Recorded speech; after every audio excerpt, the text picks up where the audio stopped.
yo sé que aquí no estamos acostumbrados a hacer este tipo de pausas, pero si eres de los que te disfrutas el contenido, es muy importante que escuches este mensaje, porque Mr. Home es uno de los principales responsables de que este espacio y este contenido siga creciendo. Si estás preparándote para comprar tu primer apartamento, para comprar una segunda vivienda, o quizás vives fuera de República Dominicana y quieres invertir en el país y no conoces los beneficios de invertir en República Dominicana, o simplemente necesitas una asesoría inmobiliaria para saber qué tienes que hacer para prepararte y comprar tu primera propiedad, pues solamente te hace falta la asesoría de Mr. Home. Los puedes encontrar en @MrHomeRD o en www.mrhome.com.do. Te lo digo de nuevo, www.mrhome.com.do. Mr. Home, una asesoría inmobiliaria diseñada a tu medida. Ay, qué difícil, compadre. Yo a veces lo pienso, el si es de verdad que es bueno yo hacer todo esto yo solo.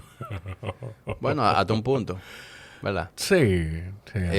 Yo creo que hay un valor en uno como que ponerse toda la cachucha y aprender de todo. Sí. Porque el día que tú tengas un equipo de producción, pues tú vas a saber realmente cómo evaluar lo que te están haciendo y medir el trabajo de ellos. Sí. Y evidentemente es una manera costo eficiente de producir esto, porque sabemos que todo tiene un costo.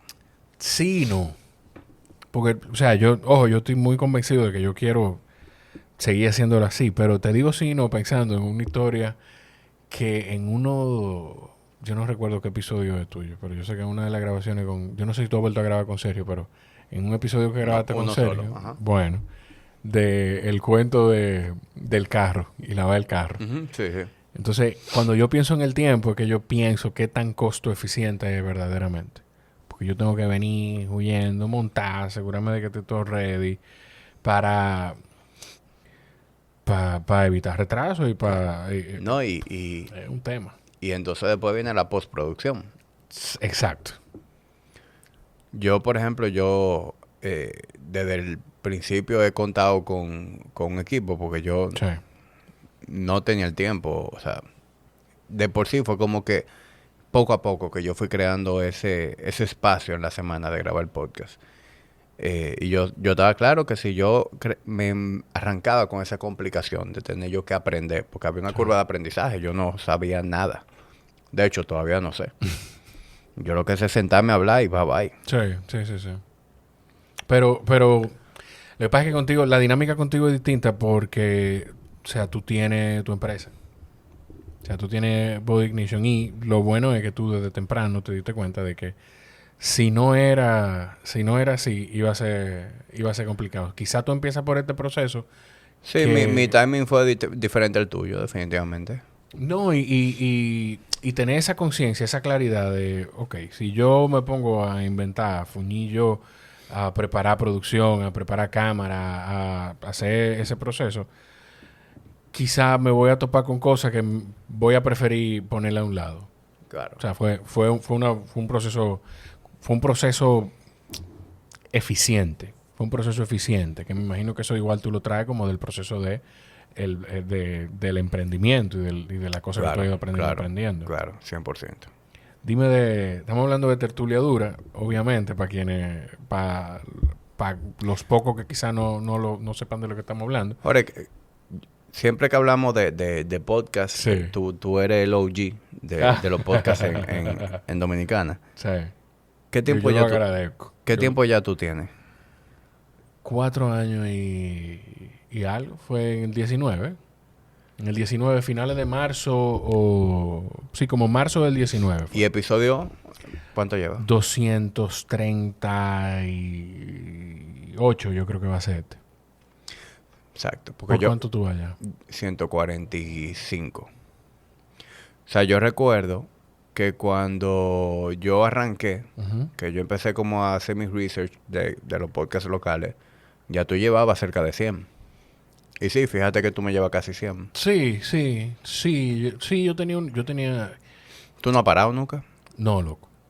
Y no me imagino parando. O sea, yo no sé si a ti te pasó como a mí, que es una de las cosas que a mí me provocan curiosidad. yo desde que arranqué yo sabía que yo no iba a parar. Yo igual. Yo estaba convencido de eso. Sí, igual, o sea, tú igual empezaste y dijiste, ok. Sí, viejo, por mi mismo proceso de Body Ignition. O sea, si yo fuera como a... De hecho, a mí justo esta semana me hicieron una entrevista por una revista y una pregunta que me hicieron fue como qué cosas a qué yo atribuía el éxito. Y mi respuesta es que yo le atribuyo el éxito a la consistencia y a la paciencia. Entran otras variables en juego, pero lo más determinante en todo es consistencia y paciencia. Si tú no tienes eso, no. O sea, tú sabes o sea, Body Ignition está ahora mismo en una buena posición. Claro. Pero eso no fue de la noche a la mañana. O sea, desde que empezó siendo simplemente una idea y algo online, al día de hoy han pasado 13 años. Tú sabes todo lo que ocurre en un proceso como ese de 13 años. Y si ante la primera adversidad, pues yo hubiera soltado la soga o ante cualquier otro shiny object que me distrajera, hubiera dicho, no, espérate, vamos ahora a dedicarnos a esto. Claro. Pues no fuera. Entonces, entendiendo que lo bueno toma tiempo, requiere consistencia y paciencia, yo aplico eso a todo lo que yo hago. O sea, cada vez que yo me meto en algo, yo estoy claro que me estoy metiendo en algo que va a requerir esas dos cosas. Entonces, el podcast lo hice con el mismo criterio. Yo no sé cuándo va a despegar. Yo no sé si va a despegar, pero... Yo creo que hay diferentes etapas de despegue. Te digo, me estoy haciendo referencia a mi razonamiento cuando empecé. Ya, ok. Era ese. Yo no sé si va a pegar, yo no sé cuándo va a pegar, pero yo lo voy a dar. Y sí, definitivamente ya está ya la tertulia cogió tracción. Claro. Yo siento que, especialmente este año, como que cogió otro matiz. O sea, a nivel de audiencia, a nivel de interés de las marcas, claro. de apoyar el proyecto. Ya incluso estoy haciendo planes de hacer un set para la tertulia. Estoy incluso viendo locales. Estoy negociando algo con Julio. Tú sabes que yo tengo una muy buena relación con Julio. Sí. Me siento demasiado cómodo bajo esa estructura de G-Piano. Yo no quiero abrirme frente de que yo tenía un estudio. Entonces, para mí como que lo mejor sería meternos en este espacio nuevo, una expansión. Y yo, en lo que tenga que incurrir en la inversión y en el overhead, pues no tengo ningún problema en aportar y ya como que tener mi propio espacio. Sí, y tener ese espacio propio le da todavía más identidad al contenido. Muchísima más identidad. Es que yo, nada más de imaginarlo. O sea, porque todo forma parte de la conversación. Sí. El ambiente, qué tan cómodo se siente el invitado contigo. Contar con algunos recursos. Por ejemplo, tú y yo somos fanáticos de Joe Rogan. Tener una pantalla, un televisor y cualquier punto en el que tú estés discutiendo, que tú puedes decir, Emma, vamos a buscarlo. Claro. Y hacer ese research junto durante el episodio, que la audiencia sea parte de eso. Eso está perísimo. Yo, por ejemplo, soy amante de los cigarros. Si tú fumas cigarros, queremos fumar un cigarro, vamos a darle. No tengo que estar... no, que en este sitio no se puede. O sea, yo quiero tener un espacio donde yo haga lo que me dé mi gana. Claro. Sé que eso le va a dar ya como que otro feeling a la tertulia. Y para allá vamos. A mí, de la cosa que tú dijiste, el tema de no distraerte con shiny objects y no detenerte ante cualquier reto que se te presentara. Yo creo que sí, que tiene mucho que ver con consistencia y paciencia, que yo creo que eso desencadena otra palabra, que tú me vas a decir si te hace sentido esto. Pero creo que tiene mucho que ver también con que tú decidiste emprender en algo que a ti te movía y te apasionaba. Y a mí se me ha presentado una cantidad de gente aquí que tienen esa resiliencia en sus procesos porque están encaminados en algo que es lo que lo mueve. Sí. Yo me imagino que a ti te pasa igual, pero yo no siento que el podcast sea un trabajo. Es algo que sí requiere tiempo y compromiso. Requiere compromiso, esa es la palabra. De mi parte requiere un compromiso para eso mismo. Tú lo sabes mejor que yo. Tener cientos de episodios sin perder consistencia una sola semana. Ahí hay un compromiso. Entonces, sí, está eso. Pero no hay un día en el que yo vaya a grabar el podcast que yo no tenga ganas de hacerlo y que no lo disfrute. Sí. Y incluso si no me dejaron un peso al día de hoy, nada más por los colaterales y las relaciones que me ha traído, ya gané. Sí, sí. Así es como yo recuerdo que cuando dentro de mi proceso de hablar con mi esposa para lo del podcast, pasé esa primera inversión. Yo recuerdo que una de las cosas que yo le decía a él, y yo lo he dicho más de una vez, esto es que no me iba a dejar ganancia económica de inmediato, pero me iba a traer colaterales. O sea, me iba a desencadenar otras cosas y así ha pasado. O sea, viejo, mira esta mesa. Sí, que tú no la has firmado, tienes que firmarla. ¿Para qué propósito? Para que no se me olvide el Sharpie. Ahorita le doy. Pero mira esta mesa, viejo. O sea, y yo sé que no ha firmado todo el mundo. No. Porque no caben aquí las 245 firmas. Pero aquí hay muchos nombres importantes. Sí, sí. Entonces, esas son relaciones que tú tienes. Que no necesariamente las relaciones son para tú sacarle un provecho o que eso sea un stepping stone. Claro. Pero te suman conocimiento, te suman el tener algún tipo que, bueno, ya ahí sí estamos hablando de stepping stone, pero el día que tú quieras conseguir una reunión, consultar algo que tú necesites, lo que sea, viejo, pues todas estas son conectores, los que están en esta mesa. Sí.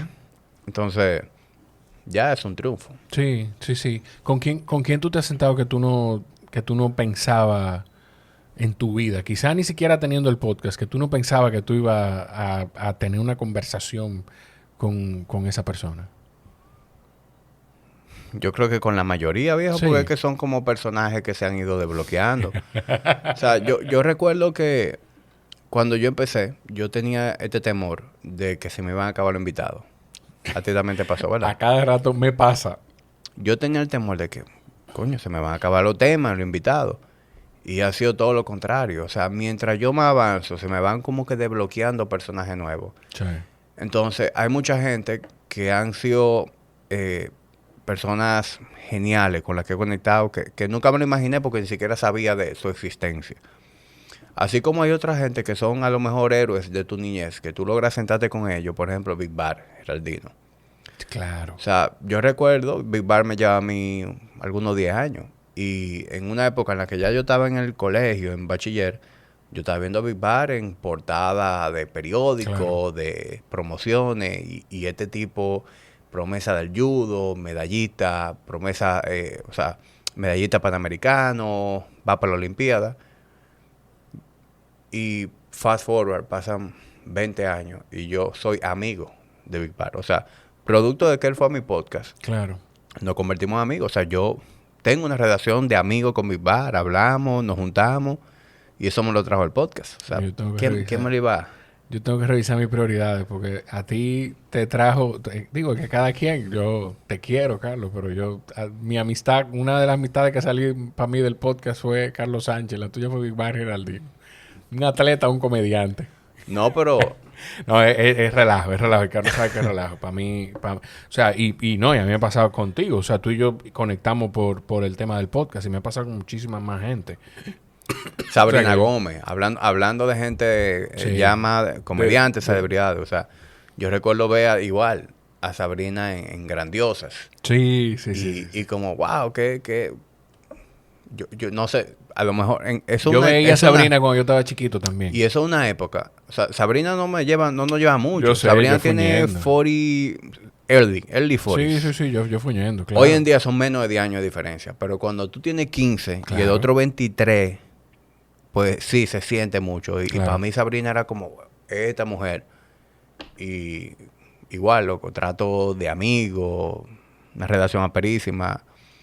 A mí me pasó para el episodio 100 de Carlos, que él hizo un evento. Ajá. Yo recuerdo que yo llegué y William, el manager, me dijo, ven para acá atrás.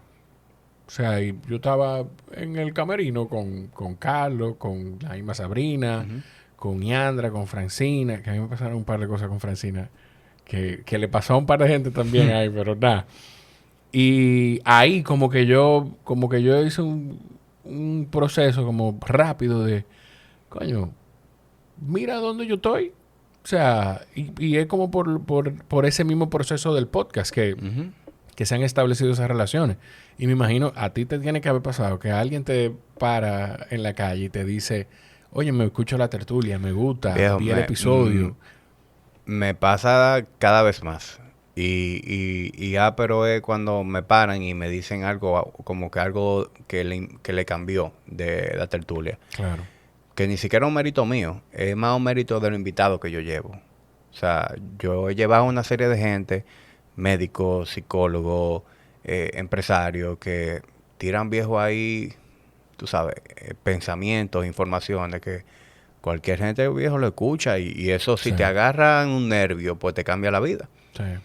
Y yo viejo he tenido mucha gente, a mí se me han acercado gente mayores que yo, más joven que yo, a agradecerme, viejo. Y a veces hasta me da risa, como que la gente cree como que uno es un celebrity. Yo no me siento celebrity. A mí me pasa que me dicen, yo te he visto de algún sitio y yo no hay forma de que yo le diga, No, pero yo tengo un podcast. Pero peor, No. en estos días yo estaba en una actividad y se me acerca una muchacha y me dice, yo me tuve que tomar como 5 copas de vino para soltar la vergüenza y venir a saludarte. Porque yo escucho tu podcast, que yo qué vaina. Y yo lo que le dije fue como, pero vieja, yo no soy nadie. O sea, yo soy igual que tú. O sea, ¿cómo que vergüenza? Claro. O sea, para mí es como tan raro. Es surreal. ¿Eh? Es surreal. Ese tipo de comentarios. Yo no me creo celebrity. O sea, para nada. Y como que me da hasta risa y que una gente le dé vergüenza saludarme o hablarme. O sea. Pero. Sí, es raro. Y yo no sé si a ti te ha pasado. A lo mejor es por la cara de perro que yo tengo. Porque yo tengo como una cara dura de bulldog. Y a lo mejor la gente cree como que yo voy a hacer un ogro. No. A mí es un buen tipo. Pero a mí, yo no sé si te pasa a ti, que yo creo que le pasa a muchos creadores, que al final esto es lo que estamos haciendo, creando contenido. Y es que uno menosprecia, uno subestima el trabajo que uno hace. Sí. Uno va subestimando las cosas que uno hace. Entonces no sé cómo tú lidias con eso entre no creerte la película, pero tampoco viví en el charco de subestimarte, porque no deja de ser complicado. Sí, yo creo que uno tiende a subestimarse y tú seguro has oído hablar del síndrome del impostor. Sí, claro. Tú a veces, ese tipo de pensamientos te llegan a la cabeza, como verdaderamente este mérito que me están dando o esta popularidad que yo estoy teniendo, este comentario que esta persona vino y me hizo, verdaderamente yo soy merecedor de eso. Yo me hago esa idea siempre me llega a la cabeza, o sea, y eso es con lo que uno tiene como que tiene que luchar, pero al mismo tiempo, viejo, hay una línea muy delgada entre síndrome del impostor y creerte la movie, la gran vaina, o sea. Exacto. Entonces, yo prefiero pecar de humilde que de arrogante, a veces. Sí. O siempre. Prefiero pecar de humilde que de arrogante. O sea, si tengo que irme a un lado. Sí. Y tú dices eso y algo que yo he dicho aquí un par de veces, o que hemos hablado un par de veces con un invitado, es que el síndrome del impostor, esto me abrió los ojos con esto mi tía, Paola Chalhub. Cada vez que la menciono digo que es escritora, tiene un libro que se llama Soltera en tiempos modernos, que está disponible en Amazon, lo pueden buscar, y escribe una columna chulísima que se llama La Comparsa en acento.com.do. Y tuitea es buena tuitera. Paola, en un episodio que grabamos, me dice, pero es que el síndrome del impostor no es malo. O sea, todo lo contrario. Al final es como tú tomas las cosas. Como la mayoría de las cosas en la vida, es un gran porcentaje, un porcentaje muy grande es cómo tú la procesas y cómo tú la tomas. Y la actitud que tú tienes frente a las cosas. El síndrome del impostor, además, es lo que hace que tú te levantes todos los días a darle duro a los hierros, a que piense bien qué es lo que te va a meter en la boca, que piense bien que seas crítico contigo. Ahí es que quiero caer. El síndrome del impostor es lo que te hace ser crítico contigo mismo. Y tú ser crítico hace que tú te esfuerces un poquito más y hace que tú mejores cada vez más. Al final no es tan malo. No, viéndolo, ese razonamiento me hace mucho sentido. Y otra cosa que hoy, ¿tú sabes quién? Alex Hormozzi, ¿lo sigue? Me suena muchísimo. Yo te lo voy a compartir porque tú que eres un tipo de área de venta y marketing, te puede encantar el contenido de él. Él habla de que la seguridad, el tú ser seguro de ti mismo, no viene de las afirmaciones positivas, de tú decirte, yo soy bueno para esto, sino de acumular una serie de éxitos que no dejen lugar a duda de que tú sí eres bueno en algo. Por ejemplo, tú no eres un buen podcastero, producto de que tú te miras en la mañana en el espejo y tú le dices, tú eres duro, Jorge. Tú eres un buen podcastero porque tú has hecho esto más de 200 veces. Y eso es lo que a ti te da esa seguridad de pararte frente a un micrófono y de hacer esto sin como que cada vez tú no tienes. Si tú sentiste alguna vez miedo a cómo te iban a juzgar, a si iba a tener aceptación o no tu contenido, yo puedo estar seguro que a ti ya eso te sabe a mierda. Y quizá no me sabe a mierda, pero lo siento menos, porque es un músculo y es ese ejercicio constante como tú. Sí, me hace muchísimo sentido. O sea, eso no hay sentimiento, no hay porra, ¿verdad? Que sea, que verdaderamente permee y haga y forme parte de cómo tú haces las cosas. Es decir, un video motivacional, un discurso, eso te puede motivar un ratico, pero mañana tú vas a tener la misma inseguridad que ayer. Claro. A menos que tú te vuelvas entonces un adicto de cada vez que tú vayas a hacer algo, pompeate con algo que te motive, que hay gente que tiene que recurrir a eso. En cambio, cuando tú vas verdaderamente cosechando momentos, experiencias en las que tú se lo hiciste bien, tú cada vez necesitas menos esa motivación artificial. No sé si te hace... Sí. Alcanza y Sheila te va a pasar... ella estaba ahí ahora mismo. Ahí, te va a pasar que lo dejé enfriando el vino. A mí, que al final... me hace muchísimo sentido, gracias, viejito. Este vino, yo no acostumbro a tomar vino blanco, pero yo al final, one man show, no le preguntas a mí si se tomaba un vinito tinto o qué. Hamid es de guerra, Hamid bebe lo que uno beba. Y ese vino es de mis amigos del catador, o sea que... bueno, pues... Con más alegría me lo tomo. Pues nos lo tomamos felices. Gracias a los amigos del catador. Podemos ser amigos también. Tú sabes, yo estoy pendiente. Yo he hablado con Piero. Ajá. Con Piero un par de veces para traerlo al podcast. Porque quiero hablar de eso. Ellos, los dos, tanto Piero como Giuseppe, te pueden dar muy buenas conversaciones y conversaciones distintas. Coño, porque ellos, los dos han logrado cosas importantes dentro de la empresa, pero también a nivel personal son personas interesantes. Sí. Que tienen background diferente. O sea, Piero un tipo que fue nadador, ¿entiendes? Ha tenido una vida muy activa físicamente. Giuseppe no tanto, pero Giuseppe es músico.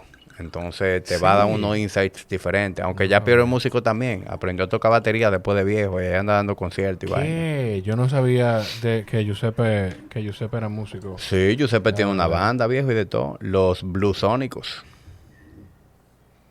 Bueno. Jorge, salud, viejo. Salud. Coño, qué fuerte. Está bueno.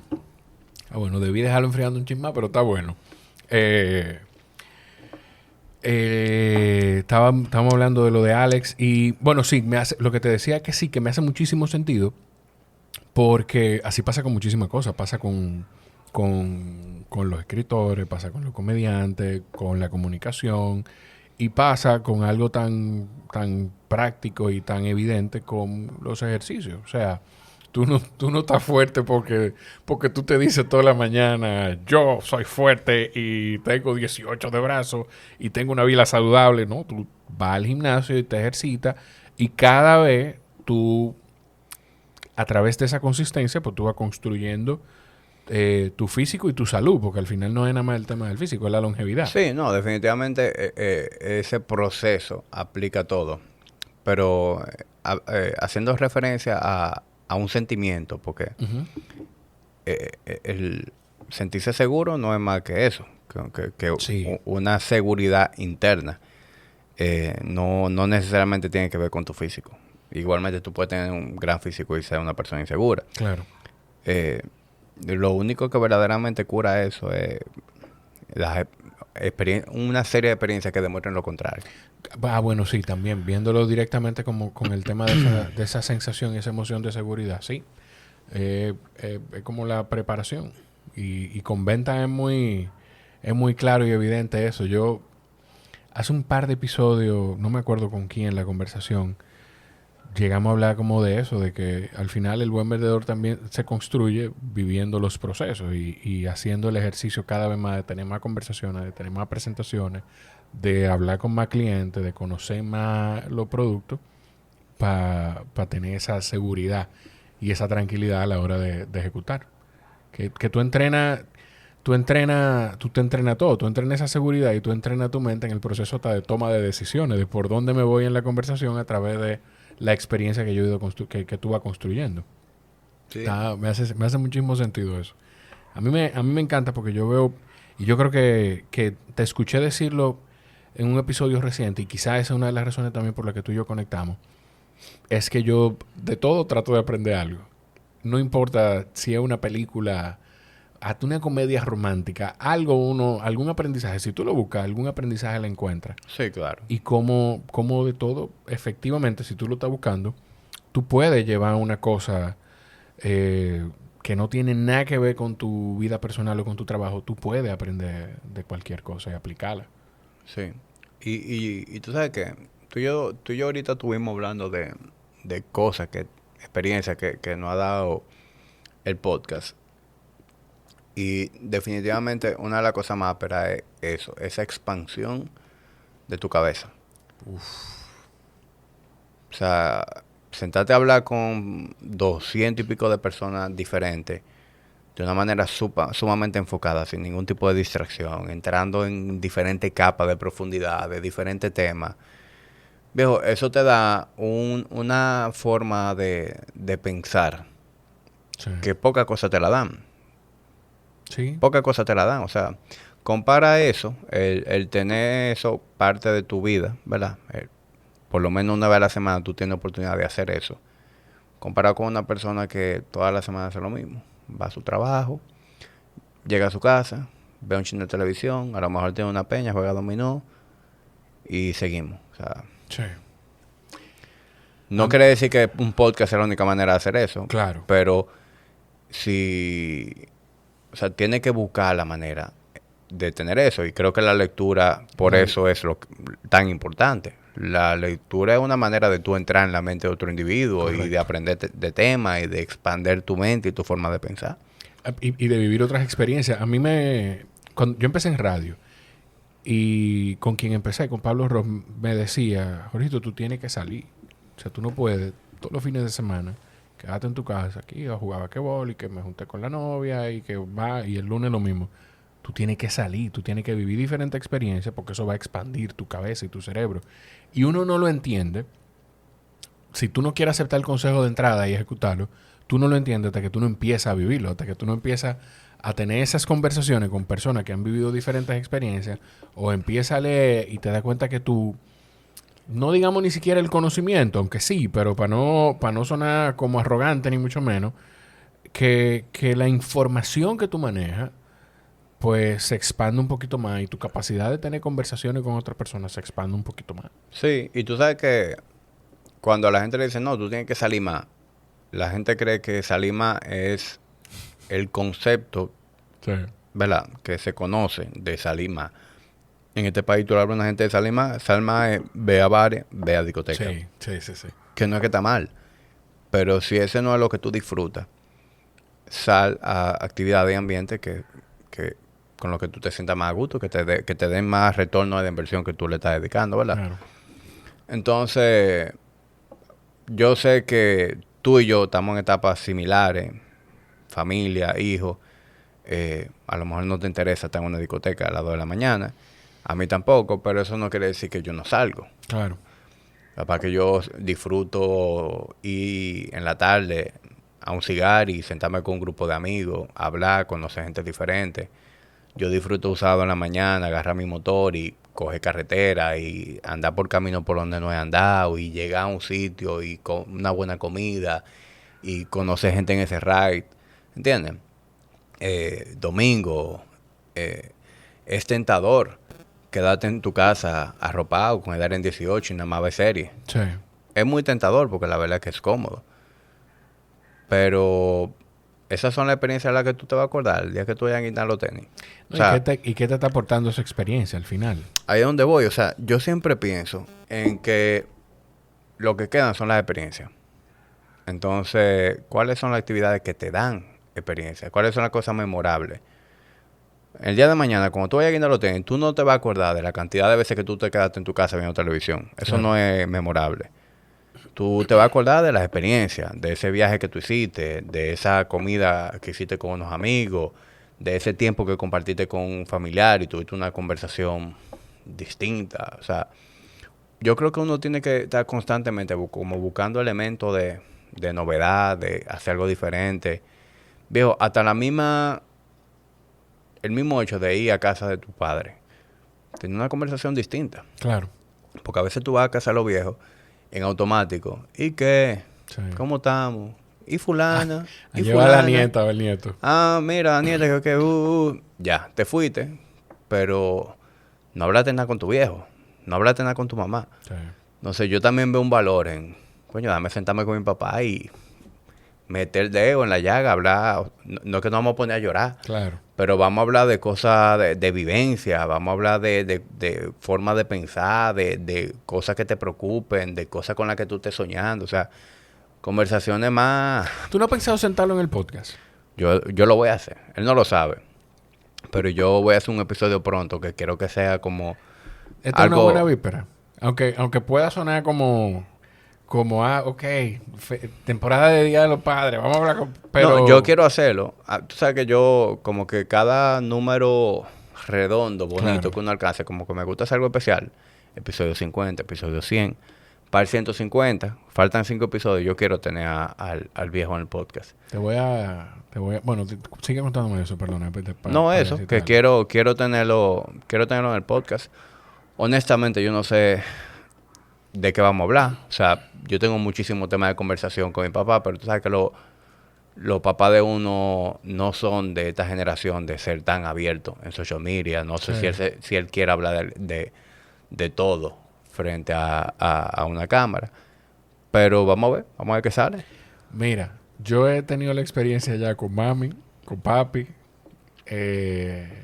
y con mi abuelo un par de veces, que de hecho lo voy a traer pronto a mi abuelo de nuevo.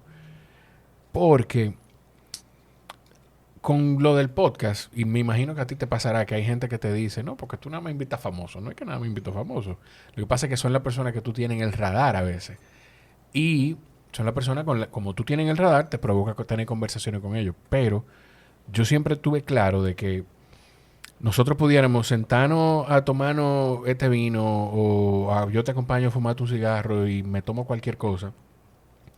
Y de la conversación que nosotros tengamos, 1 hora hablando, algo puede sacar cualquier persona de esa conversación. Con algo se puede quedar.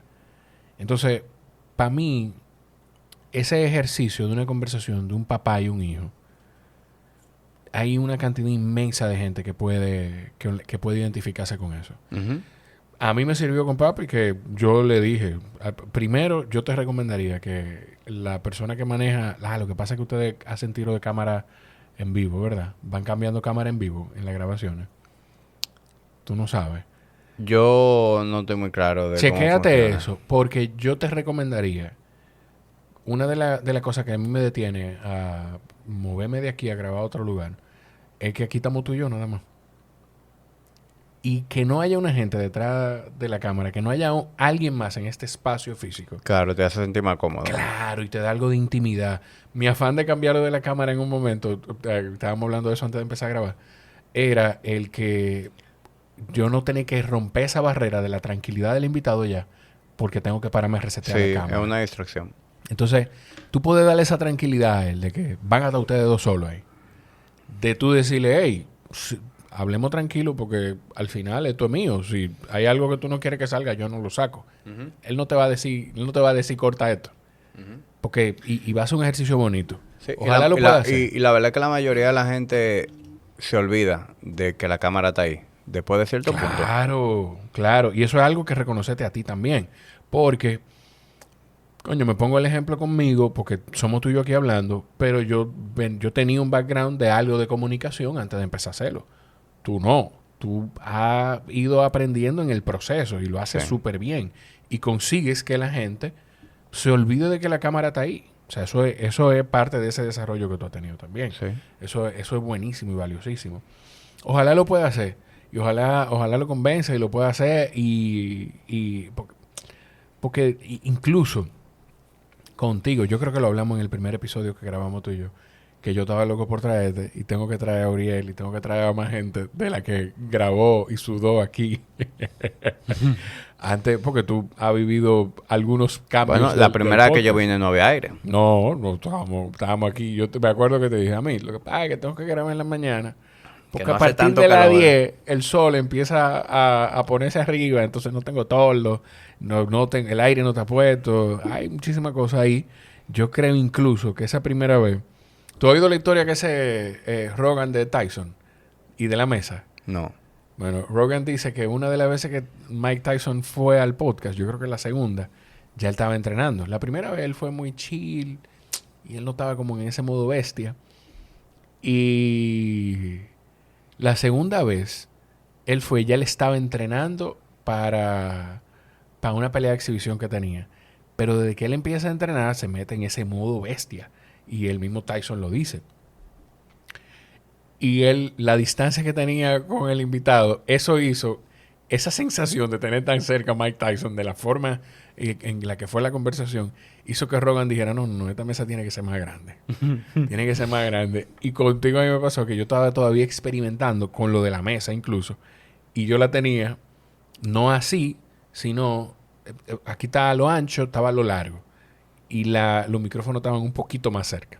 Yo no recuerdo. Yo me acuerdo. Y, no me sentí intimidado, ni tú estabas agresivo. Pero lo recuerdo porque cada vez que oigo a Rogan pensé en eso, me acuerdo de mi conversación contigo. Hubo un par de episodios que yo grabé así. Grabé un episodio contigo así y grabé un episodio con Irving Alberti así. Pero es que son las limitaciones del momento también. Yo tenía una cámara y tenía que tirar en amplio con el único lente que yo tenía. ¡Diablo! Oye, son muchas Mira, yo no recuerdo eso. Yo te voy a buscar esa foto. Te voy a buscar esa foto, que en la foto se ve la diferencia porque estamos mucho más cerca. Estamos a la distancia que de aquí a aquí. Estamos más cerca, pero nada. Ni me acuerdo por qué me fui por ahí. Pero al final, el tema de poder grabar con tu papá, eso. En ese primer episodio, yo recuerdo que llegamos a hablar porque tu papá es ingeniero. No. Sí. Y tiene una empresa, una constructora. Sí, o sea, una empresa. Nosotros trabajamos en el área de la construcción. Sí. Pero tú no te fuiste por ese camino al final. Tú estudiaste ingeniería, creo. Yo estudié ingeniería industrial. Yo estuve presente en la empresa activamente desde que terminé, desde cuarto de bachillerato hasta recientemente. O sea, de hecho, los primeros 8 años de VI yo hacía las dos cosas en paralelo. Okay. Estaba presente en el negocio, estaba presente en VI. Y bueno, llegó un punto en donde ya Body Ignition me demandaba tanto tiempo que ya yo no podía keep up, tú sabes, con el trabajo. Y ahí entonces tuve la conversación con el viejo. Él fue muy comprensivo. O sea, yo le doy eso a mi papá. Como papi, yo sé que él contaba conmigo. Sí. Yo soy el único varón. Eso te iba a decir. Yo estaba muy presente en la empresa. O sea, yo sé que él contaba conmigo como para que yo tomara la rienda y seguí. Y por suerte él ha tenido el interés de mis hermanas de participar en la empresa. Hoy en día nada más queda Yamila, la más chiquita, porque Yamel, que también se casó, se fue ahí fuera. Pero, tú sabes, papi todavía está muy bien. Y Julia, para que no te vayas a acreditar, Julia está como vendedora en Mr. Home y hace un gran trabajo. Vayan a escuchar ese episodio de Hamid y Julia en Tertuliadora, que está chulísimo. Que Julia también estuvo presente en la empresa por mucho tiempo.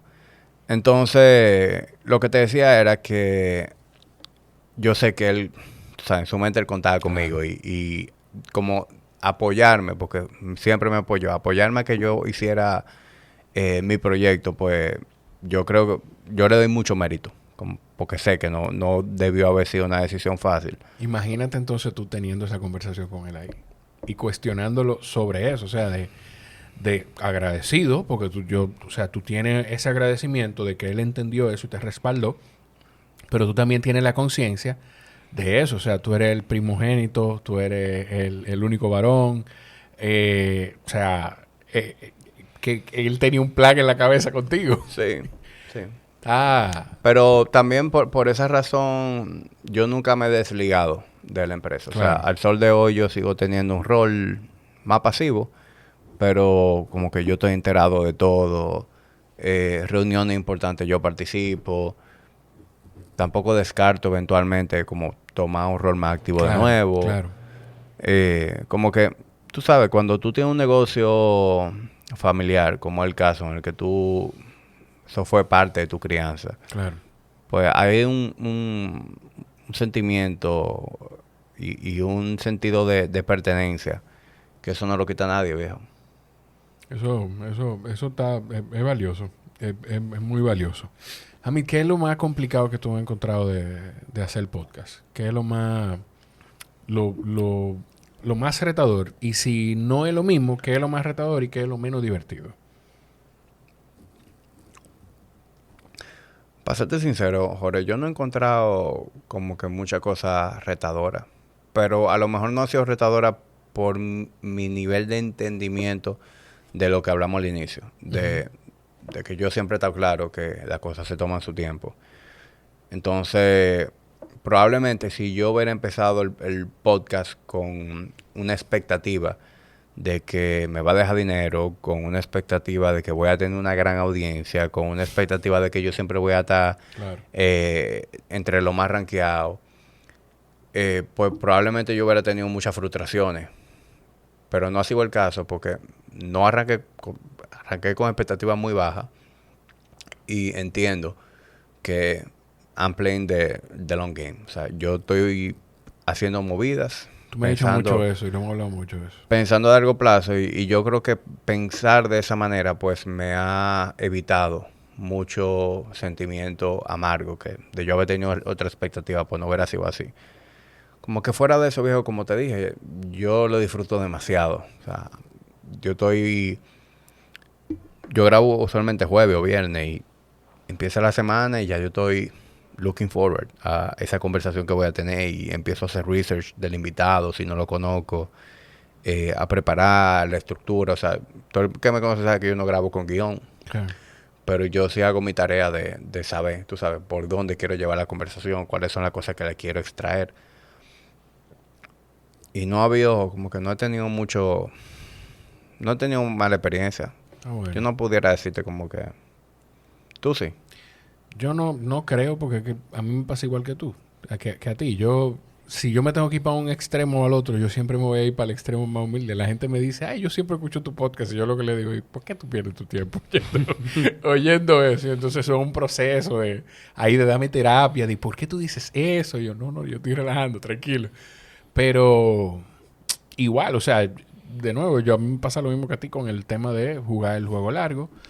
Y yo estoy muy consciente también que mucho del desarrollo del podcast tiene que ver también con qué tanto tiempo tú le puedes dedicar a temas desde la comercialización como a promoverlo o hacer otras cosas. Entonces por eso yo no, honestamente no. A mí lo único que me frustra es cuando yo no puedo grabar un episodio. Que tú sabes cuándo, la semana pasada. Para mí la semana pasada fue una semana bien difícil porque no saqué episodio. A mí esa sensación tampoco me gusta y yo lo que hago es que yo siempre tengo varios episodios en queue, en cola. Sí. O sea, no me gusta verme en esa posición en la que si no grabo esta semana no tengo con qué salir. Porque las cosas pasan. Por ejemplo, ayer yo iba a grabar con nuestro amigo Angurria. Hey. iba a grabar con él y él está en México, él en Cuba. Se complicó para llegar. Él está en Cuba, hay un proyecto que él está haciendo allá que se supone que le iba a llegar esta semana. Tú sabes que Cuba todo un poquito más lento, se atrasó. Y no pudimos grabar. Pero no tengo ningún tipo de estrés porque tengo un episodio que va a salir el lunes. Entonces, Claro. de no haber pasado eso, pues entonces tú te ves huyendo. Déjame ver, ¿quién me hace el favor? Déjame ver si el que viene la semana que viene puede venir esta. O déjame ver si invito a una gente que no se lo tome a mal, que se lo estoy diciendo al último minuto, porque también Sí. eso, como que eso no cae bien. Sí, sí, sí. Que tú me llamas a mí y que, déjame, ¿tú puedes grabar hoy? Tiene que ser Yo sé pana. automáticamente que tú estás llenando un hoyo conmigo, Sí. un descuadre. Que si tú y yo somos panas, le damos. No, pero yo si te lo digo. Yo te llamaría y te diría, a mí, oye, me quedó mal una gente, te necesito. Claro. Y ya. O sea, y tú me vas a decir, mira, a esta hora no puedo, porque yo sé que si tú estás complicado, me vas a decir, estoy complicado. ¿Hasta qué hora tú puedes? O sea, vamos a buscar la forma. Pero yo te lo diría de entrada. Pero sí, o sea, yo, bueno, cuando estamos, yo te llamé hoy te llamé para confirmar, pero porque hemos tenido que moverle un par de veces por temas míos de trabajo y por el tema de la semana pasada. Y yo dije, coño, ahorita a mí se me pasó mover el calendario, la La grabación. grabación y se me olvidó reconfirmar. Pero tú me dijiste que cuando nos texteamos ayer tú lo chequeaste. Sí. Yo fui al chat y dije, déjame ver si yo le dije, nos vemos mañana. Sí. Y ahí lo dije. Yo no juego con la agenda. O sea, esa es mi vida. Es que esa es la única forma para una gente que lleva tu ritmo poder sobrevivir. Sí, o sea, y creo, me imagino que tú funciona igual. O sea, tú el que tiene muchas cosas que hacer. De la única manera que puede mantenerse siendo responsable, pero Sí. al mismo tiempo productivo, valorando el tiempo y siendo organizado con el tiempo. Yo tuve que hacer el ejercicio de antes de decir que sí a cualquier cita o confirmar cualquier cosa, mirar el calendario. Yo antes no hacía ese ejercicio y tuve que hacerlo. Yo lo hago y he aplicado un nuevo paso y es tampoco decir que sí de manera inmediata. ¿Entiendes? Porque a veces uno por el impulso del momento, a veces Dale, uno por el tranquilo. impulso del momento, sí, vamos. Sí. Y después estás tú, ¿por qué le dije que sí? Porque es verdad que puedo, pero yo ese día yo tengo que acostarme temprano porque me tengo que levantar temprano el día siguiente, entonces no me voy a estar cansado. O sea, como que a mí me gusta pensar un poquito más para allá. Sí, sí, sí. Esas son maneras que te va enseñando la experiencia. Y creo que también uno se va poniendo viejo y como más sensible. Y aprecia más, uno se va poniendo viejo y apreciando más el descanso y apreciando más el tiempo.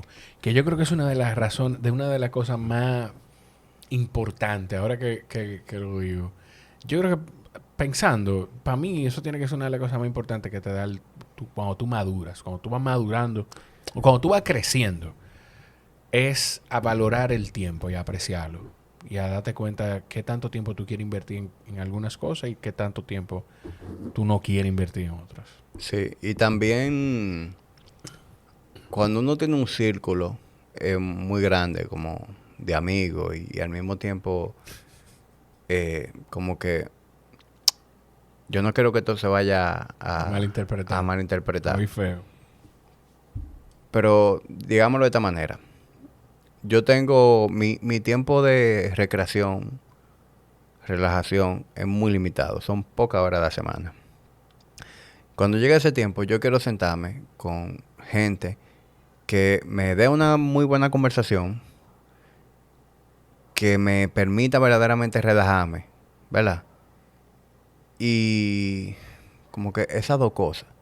Que no te drenen, que no te quiten Que tu no me energía. drene, que no sea una conversación como que se quede a modo muy superficial, porque no somos amigos profundos, no tenemos mucha confianza. Entonces, a veces, cuando tú eres muy nice, por ejemplo, yo soy una persona que como que a mí me cuesta mucho trabajo ignorar a una gente, que me escriban un mensaje de que hacerme el loco y no responder. Sí. Entonces, a medida que tú vas cogiendo más popularidad, pues tú vas recibiendo mucho acercamiento, gente que quiere hacerse amigo tuyo, gente que quiere entablar una relación contigo. Entonces, Sí, me gusta ser nice, me gusta como que ir creando relaciones, pero al mismo tiempo no puedo quitar esos boundaries, ¿verdad? Y que de repente tú sientas que yo tengo el deber de juntarme contigo. Sí. ¿Tú entiendes a dónde quiero llegar? Sí, o sea, sí. yo no puedo empezar a decirle que sí a cada invitación que yo tengo de una gente que quiere sentarse a beber un café conmigo. Quisiera tener el tiempo de hacerlo con todo el que me invite, pero decirte que sí, vamos a tomar un café, quiere decir que ese día yo no me voy a poder juntar con los panas míos. Y te voy a decir algo, Jamil. Tampoco uno quisiera tener tiempo para hacerlo con todo el mundo. Tú quieres hacerlo con gente con quien verdaderamente tú quieras hacerlo. Sí. O sea que yo te entiendo muchísimo. Yo no quiero que quienes están Quieren acercarse a tener una amistad, se vayan a digan cohibir. que mierda, pues yo no voy a tirar porque el tigre... ¿Qué come mierda ese tipo? Pero nada, o sea, entonces trata de ser abierto y eso es algo que me pasa cada vez más, como que, viejo, mira, vamos juntando tal cosa, y como que, ¿qué te digo? No puedo. Entonces... Mira, yo con los años he aprendido a estar más tranquilo con ignorar mensajes o con, ni siquiera ignorar, porque no es ignorar, coño, déjame arreglar eso. No es ignorar, es priorizarlos. Que, no tu caso, pero cualquier persona que me escriba por WhatsApp, porque iba a decir, si tú me escribes por WhatsApp, no. Una gente que me escribe por WhatsApp y yo estoy en algo del trabajo, en algo que no puedo, con lo que no puedo distraerme, en otro momento de mi vida, yo respondo ese mensaje porque tengo la oportunidad de responderlo en ese momento. Coño, no, ok, bueno, pues más tarde te escribo. Yo lo miro más tarde. O te respondo más tarde. Y a veces me pasa, y también honestamente... Que se te olvida. Que se me olvida. Y tú sabes qué, yo lo lamento si la gente no entiende esto. Estoy en paz con eso. Porque nada más yo sé el ritmo de vida que llevo y las cosas y cuáles son mis prioridades. Claro. Sí, la verdad, viejo, es que esas son... Cuando uno va... Eso, o sea, tú vas adquiriendo cierta, digamos, popularidad y también al mismo tiempo responsabilidad. O sea, puede ser, viejo, hasta que los mismos amigos con los que tú hablabas el día entero, ya tú no tienes el tiempo de hablar con ellos el día entero. Los panas del colegio o los panas del barrio. Entonces, o sea, es difícil. Yo he tenido que hacer la paz con eso mismo. O sea, tú ves mi Instagram, tú y yo estamos aquí. Cuando yo termine de hablar contigo y entra en Instagram, a lo mejor yo voy a tener 40 DM, ¿entiendes? Entonces, yo no voy a llegar a mi casa a responder 40 DM. Yo quiero estar con mi esposa. Claro. Quiero estar con la niña. Quiero relajarme. Entonces, mañana van a ser 60 DM. Entonces, si yo entro en ese juego como de querer keep up, con mantener mi bandeja limpia, viejo, pues no trabajo. O me convierto en un esclavo de responder a mensajes en social media, pero la vida es fuera de social media. Claro. Entonces, igualmente WhatsApp. O sea, yo cada vez que entro a WhatsApp, yo hago así. Yo respondo mensajes importantes de mi esposa, de familiar, grupos de trabajo. Todo lo demás tiene que esperar. Y a veces entonces yo llego en la noche y yo respondo mensajes y un mensaje me llegó a las 9 de la mañana y lo respondí a las 9 de la noche. Y a veces me dicen, bárbaro. Coño, pero te respondí. O sea, por Dios, a mí, mira, Sí. Esa gente que me pone un mensaje así, es una persona a la que yo ni siquiera le reacciono a eso y sigo con mi vida. Claro. Yo tengo 3 chats pineados en WhatsApp y esos son 3 chats que yo respondo con prioridad. Uno de esos es mi esposa, el otro es mi jefa y el otro no me acuerdo. El otro yo creo que es incluso un chat que yo hice conmigo mismo, un grupo, para descargar ideas del podcast ahí y saber dónde buscarla. Pero no, loco. O sea, sí, viejo, uno tiene que tomar ese tipo de decisiones porque solamente así tú te puedes mantener productivo y solamente tú puedes tener paz mental, viejo, porque eso agobia. Y la energía que tú le dedicas a eso. Exacto. Imagínate que cada vez que tú tengas un momento de relajarte un chin y respirar, pues entonces tú abres el mensaje a responder el saco de mensajes en WhatsApp, el saco de mensajes en Instagram y al momento en que tú terminaste, ya tu momento de relajación se acabó y empiezan a acumularse los mensajes de nuevo. Exacto. No, o sea, eso no es vida. Sí. Tú tienes... ¿Eso qué es? Eso es un whoop. Un whoop. ¿Cómo te lo digo porque pensando en eso, ¿cómo tú administras la data que tú levantas? Porque esa es otra. ¿Qué hago con eso? ¿Qué hace? Perdón. ¿Y cómo tú no te conviertes en...? Yo creo que de nuevo, tiene que quizá ver con tu experiencia, pero la gente se obsesiona con esa data. Mira, justo antes de venir para acá, estaba con un grupo de clientes en el gym, del gimnasio. O sea, tuvimos actividad ahí en Turo, que Anjuli, la dueña de Turo, Badalú, y tuvimos ahí un almuerzo, un grupo de clientes, como una especie de baby shower. Okay. Y justamente estábamos hablando de eso del WHOOP. Y hay una de ellas que está obsesionada con eso, que me dice, no, porque cuando mi recovery, para darle contexto a la gente, sí, el por WHOOP favor, te va a dar una serie de métricas. Tu recuperación de entrenamiento, o sea, el strain, tu ritmo respiratorio, tu ritmo cardíaco, la calidad de tu sueño. Imagino que el HRV también te el HRV. O sea, te van dando una serie de informaciones que te permite conocer cómo tú te estás recuperando, qué tan duro tú te puedes exigir en el entrenamiento, cuáles son las cosas que afectan de manera positiva o negativa esas diferentes cosas. Y cada vez que tú ves el WHOOP, al levantarte, pues el WHOOP te dice qué tan tu porcentaje de recuperación. Sí. ¿Qué tan bien dormiste? ¿Qué tan profundo fue tu Si sueño? tú estás en verde, si tú estás en amarillo, si tú estás en rojo. Y ella decía que como que estaba desesperada porque tenía un par de días en rojo o en amarillo. Entonces yo le decía a ella que yo veo el WHOOP como una manera de validar si como yo me siento hace justicia a lo que me hace, como una manera de yo examinar qué también yo me conozco. Por ejemplo, yo hago mi día y a medida que el día está avanzado, pues yo voy diciendo, mi recuperación tiene que estar en tanto, más o menos. Y yo sé que mi sueño no fue el mejor, que sí o qué. Yo entro ya después que el día está avanzado y valido eso. Pero yo no condiciono mi día con esa vaina. Porque si cuando tú te levantas, lo primero que tú haces es abrir el WHOOP y adivina qué. El WHOOP te dijo que tú no te recuperaste y dormiste malísimo. Tu recuperación está en rojo. ¿Tú sabes lo que va a pasar ese día? Ya tú estás... Tú estás condicionado. Claro, condicionado. Ya cuando tú vayas a entrenar, todo te va a pesar más. Porque tu mente te está diciendo que tú no estás recuperado. Cuando tú tengas que hacer cualquier cosa importante en el trabajo, tú vas a decir, no, pero hoy no es el día. Porque yo no estoy sharp. Mi función cognitiva... Tú estás loco. Yo tengo que dormir. Mañana es que yo voy a hacer esto. Porque mañana es que yo voy a estar recuperado. Entonces... yo no quiero convertirme en un esclavo de lo que diga el WHOOP. O sea, yo tiro para adelante y veo la data de una manera, digamos, un poquito postparto, o sea, posterior. Sí.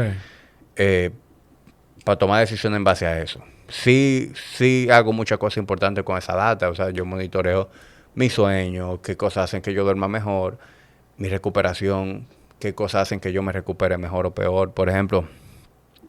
me encanta un vino, me encanta el alcohol, pero el alcohol me afecta bastante sueño. Es un disruptor del sueño. O sea, un día que yo me tome un par de copas de vino, automáticamente ya yo sé que no va a ser mi mejor sueño y que mañana no voy a estar tan óptimo. Va a variar dependiendo de la cantidad de copas, evidentemente. Claro. Y también la hora, qué tan cerca del sueño ocurrió eso. O sea, la forma en la que tú vas a dormir hoy no es la misma forma en la que tú dormiste después del episodio con Uriel y con Sabrina. Exacto. Por suerte los dos lo hice viernes. Ay, coño, sí. Está bueno. Por eso que yo digo que la ignorancia es maravillosa.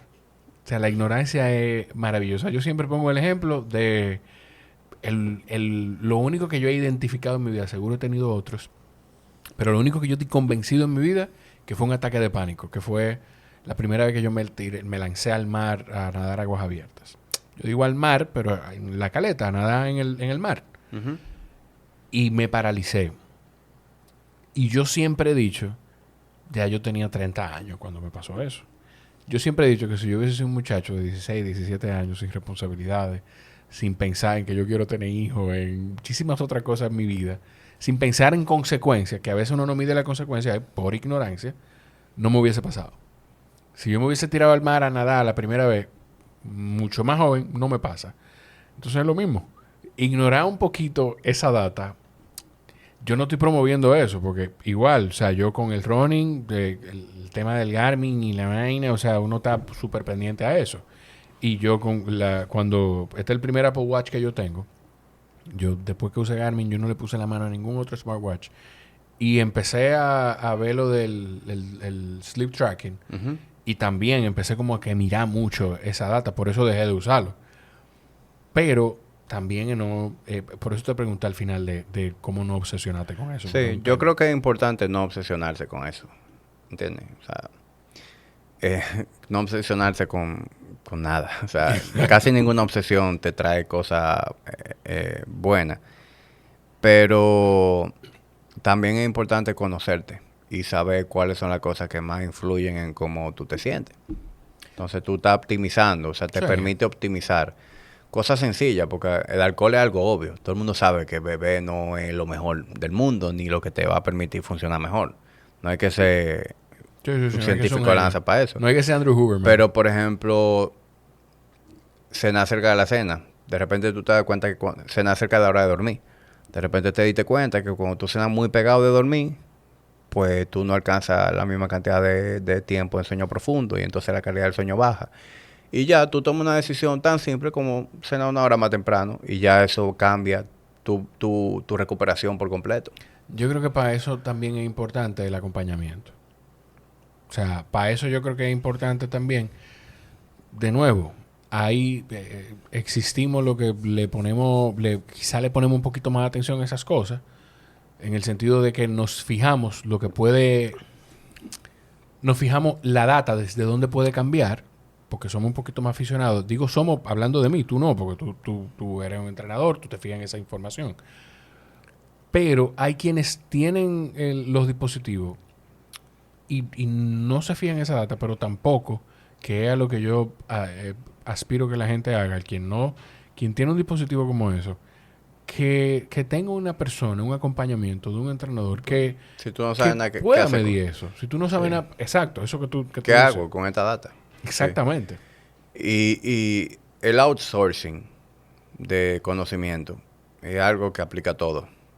Yo soy un fiel creyente en las consultorías, en las mentorías. Yo cada vez que quiero mejorar algo, yo contrato un mentor, contrato un coach. Y no, yo no he tenido una sola experiencia de mentoría en la que yo no me haya llevado algo dramáticamente bueno. Sí. Porque aunque tú seas un conocedor de algo, tú vas a tener una perspectiva distinta que no está viciada, ¿verdad? Tú vas a tener una persona que tiene un grado de conocimiento mayor que tú y te puede arrojar unos insights a lo que tú no hubieras llegado. Entonces, eso es lo más básico que tú te vas a llevar. Si una persona muy dura, pues una persona que te puede llevar viejo, nivel Dios. Sí, un O sea, proceso de transformación puede ser. yo- ¿Cómo tú caíste cómo tú caíste? Porque eso no es algo... yo creo que eso es un ejercicio de humildad, primero. Entender que tú no lo sabes todo.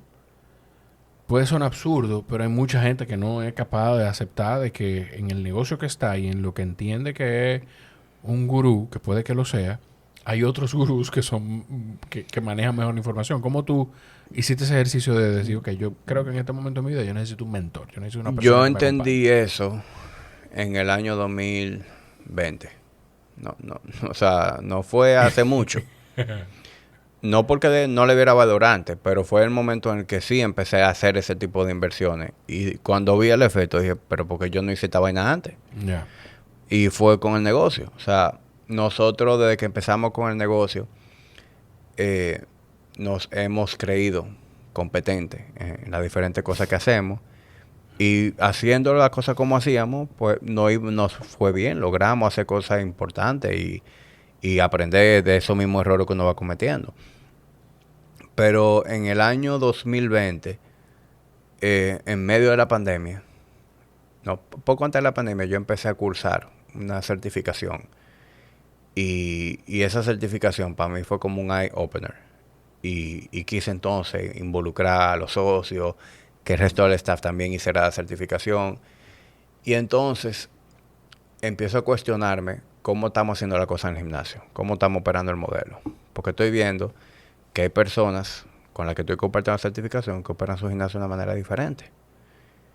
Y estoy viendo que esa manera es más costo eficiente. Estoy viendo que esa manera va a darle más libertad, más calidad de vida, tanto a los coaches como a nosotros, los operadores del negocio. En fin, yo estoy viendo que hay maneras distintas de hacer las cosas como nosotros las hacíamos. Claro. Y entonces averiguo sobre una mentoría. Era una inversión importante. Y, viejo, le dimos para allá, la hicimos. Y eso fue un game changer para Body Ignition. O sea, de ahí vino un cambio de modelo en el gimnasio. De ahí vino estándares de procedimiento. De ahí vino que nosotros como dueños del negocio, pasar de ser los mejores empleados del negocio a verdaderamente gerentes del negocio. Claro. Y yo dije, no, pero ven acá. De yo haber hecho esto años antes donde yo estuviera. O sea, es verdad, fue una inversión, pero ¿en qué tiempo recuperamos la inversión que hicimos? ¿Y a dónde nos vamos ahora a dirigir? Claro. Gracias a ese know-how que adquirimos. Luego hicimos también otra mentoría importante en venta, en marketing. Nosotros, hasta ese momento, Body Ignition dependía puramente de referimiento, de subir cositas a Instagram, pero cosas sin ningún call to action, sin ninguna estrategia de comunicación. Claro. Era como, tira eso y a ver si alguien se antoja. O como mucho, tira un descuento, o viene Black Friday. No había una estrategia real. Y aprendimos, viejo, a hacer un funnel de venta, a hacer campaña de ads, a diseñar verdaderamente una estrategia de mercadeo. Y eso nos dio a nosotros la capacidad de crecer un 40% en un año. Entonces, no valió la pena la inversión. Claro. Entonces, a raíz de esas experiencias, dije, no, o sea, nosotros tenemos que estar constantemente viendo oportunidades de mejora y cuáles son esas colaboraciones que nos van a permitir llegar ahí. Que evidentemente hay que saber quién te va quién te va a mentorear, quién es el que te va a llevar ahí, porque no todo el mundo tiene las herramientas. Así como tú puedes dar $10,000 para trabajar con un mentor que va a potencializar tu negocio, tú puedes dar $10,000 para un tigre que no te va a enseñar nada. Ese es el tema, que en ese mundo también hay que, en todo, pero en ese mundo hay que tener mucho cuidado porque hay toda clase de farsantes. Claro. O sea, lamentablemente. ¿Cuántos socios son ustedes en Body Ignition? 3. ¿Cómo es convivir en una sociedad? Porque algo que yo escuchaba de muchacho era, hay que tener cuidado con quien tú te asocias. Sí, yo estoy de acuerdo. Y he tenido mala experiencia en otras sociedades. Pero con mi socio, viejo, yo me llevo extremadamente bien. O sea, de hecho, nosotros, Body Ignition lo empezamos Luis y yo. En el momento en que era remoto. Luego 3 años después, cuando ya vamos a abrir el gym, Juan Carlos y Eduardo ya estaban mucho más involucrados en el proyecto. O sea, son 3 socios y tú. No, éramos 4. Ah, ok. Empezamos, cuando empieza el gimnasio ya, en instalaciones físicas, éramos 4 socios. Ok. Y, por ejemplo, ya para el 2018... Eduardo, producto de Body Ignition y de cosas que él fue haciendo en Body Ignition, se fue dando duro en la vaina de filmación. O sea, Eduardo haciendo videitos de VI, haciendo fotos para VI, se dio un duro en esa vaina y montó su propia empresa. Y Eduardo hoy en día está haciendo cine, Eduardo está haciendo video musical, o sea, Eduardo está tirando para adelante durísimo. Evidentemente, como se le dio esa coyuntura, pues ya él no tenía un rol muy activo en VI.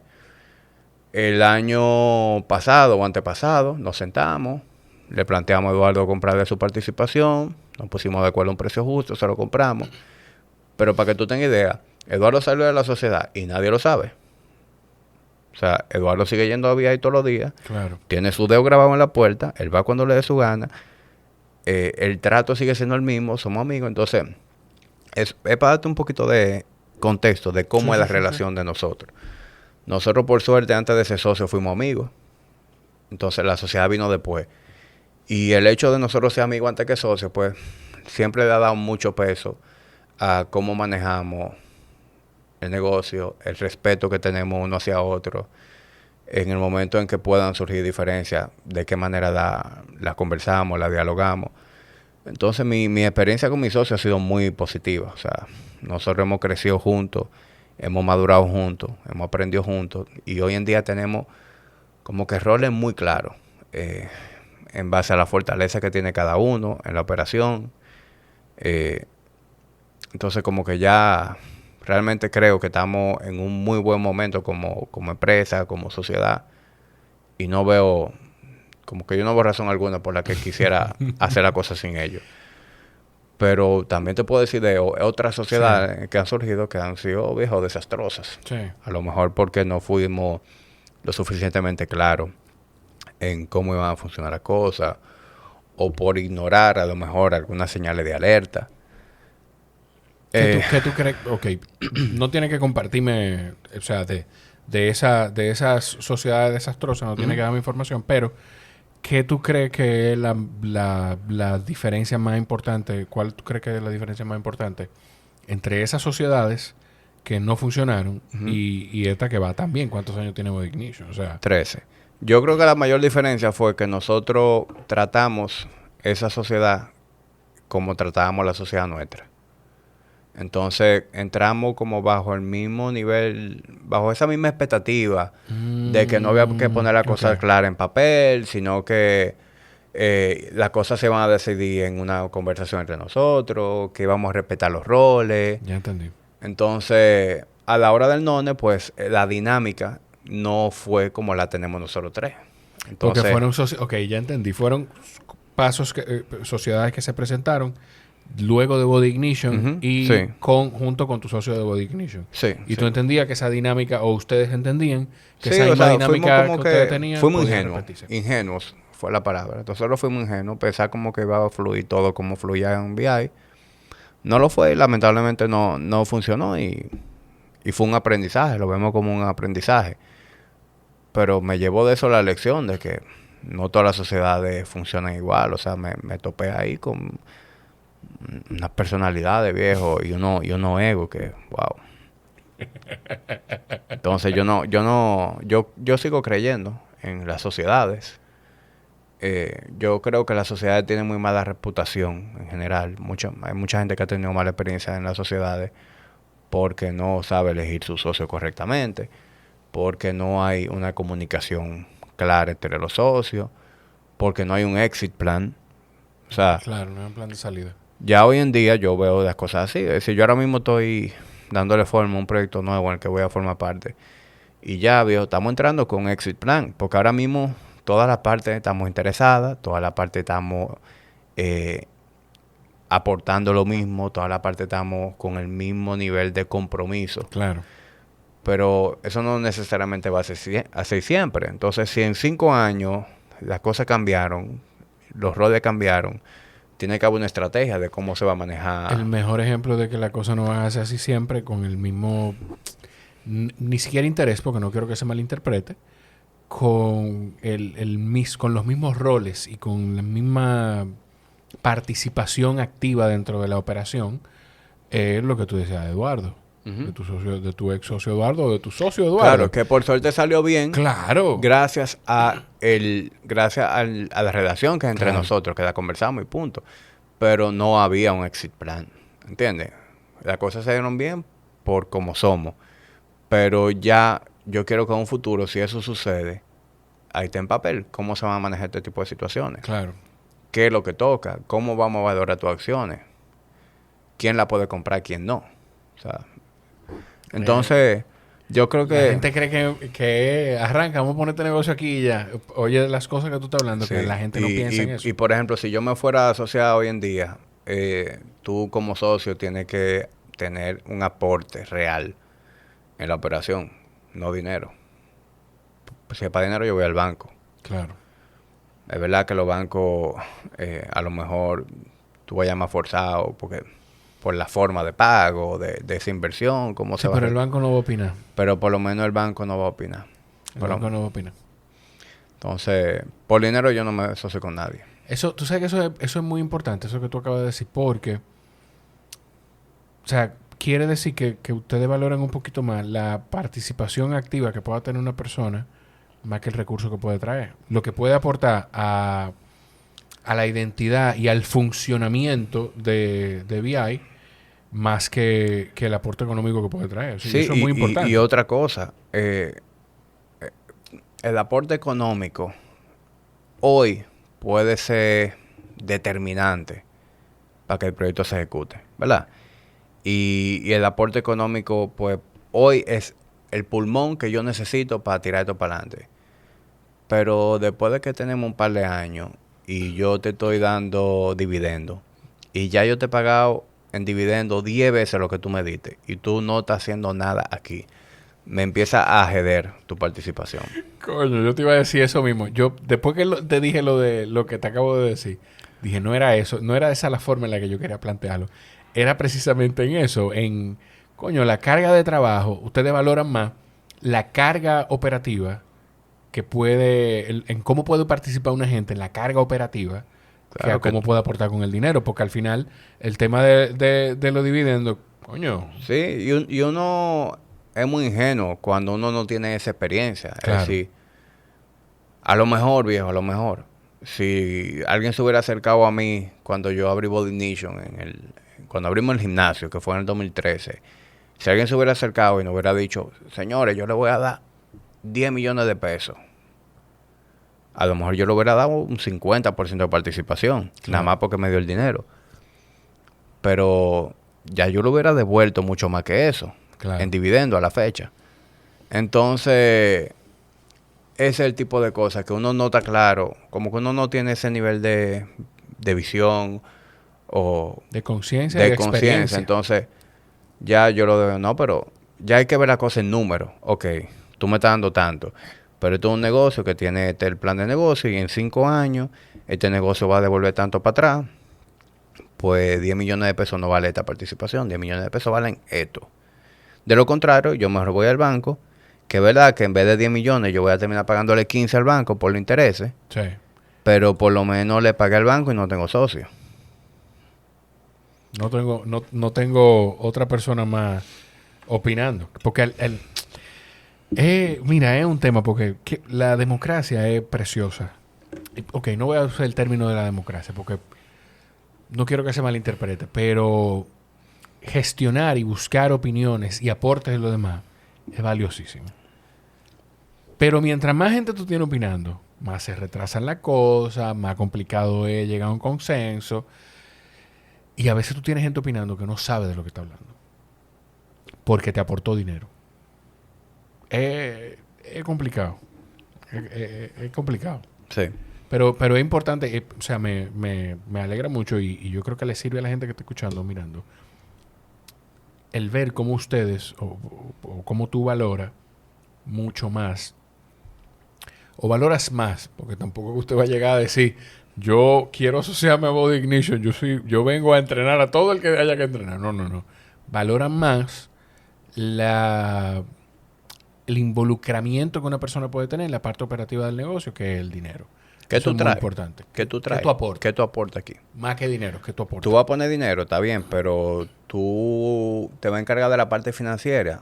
Tú vas a estar verdaderamente haciendo un trabajo en cómo vamos a hacer ahorro fiscal, en cómo vamos a llevar un presupuesto, en cómo vamos a hacer inversiones en activos, en cómo vamos a hacer tesorería con el cash flow. O sea, está bien, pues entonces hace sentido. Pero, ¿tú me diste dinero y ya? No. Eso está genial. Eso está genial. A mí, de la gente con la que tú has hablado en el podcast, ¿qué conversación tú crees que es la que más te ha sorprendido? Esa pregunta tú, mejor que yo, debes saber que es difícil. Sí. No, yo la estoy haciendo súper consciente. Fíjate, yo nunca te voy a preguntar, ¿cuál es tu episodio favorito? Yo no te voy a hacer esa pregunta. Pero tiene que haber una conversación que a ti te haya volado la cabeza, que tú digas, coño, yo no pensé que este invitado me fuera de esta conversación. O que quizá te dejó con deseo de seguir buscando más información de algo. Sí. Yo he tenido unas cuantas, y te puedo mencionar unas cuantas. Por ejemplo, Daniel Pons. Daniel Pons es un arquitecto que lo conocí a través del gimnasio. Él se hizo cliente del gym. Y luego, viejo, de conocerlo en el gym y de hablar con él, pues me resultó una persona sumamente fascinante de hablar. Le invité al podcast y ese episodio ha sido uno de los que me ha gustado. Un tipo brillante en términos de diseño y distribución de espacio. Es lo que... Sí, o sea, él como arquitecto es sumamente reconocido, pero lo ápero del episodio es la evolución de él como profesional. Porque él pasó de ser un profesional workaholic, sin coger nunca un descanso, entrar a todos los proyectos, tener una operación inmensa, a producto de ese estilo de vida, sin hacer ejercicio, comiendo mal, fumando, etcétera. Fast forward, un derrame cerebral. Por suerte, logra recuperarse sin secuela del derrame, pero hace así y reestructura su empresa. Claro. Y cambia su forma de vivir.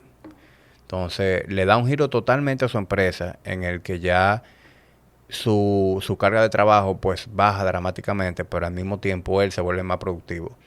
Entonces, hoy en día él es una persona que está ganando más dinero que antes, trabajando mucho menos, y es un tipo como que ha logrado, producto de esas vivencias y del mismo susto del ACV, como tener un estilo de vida envidiable.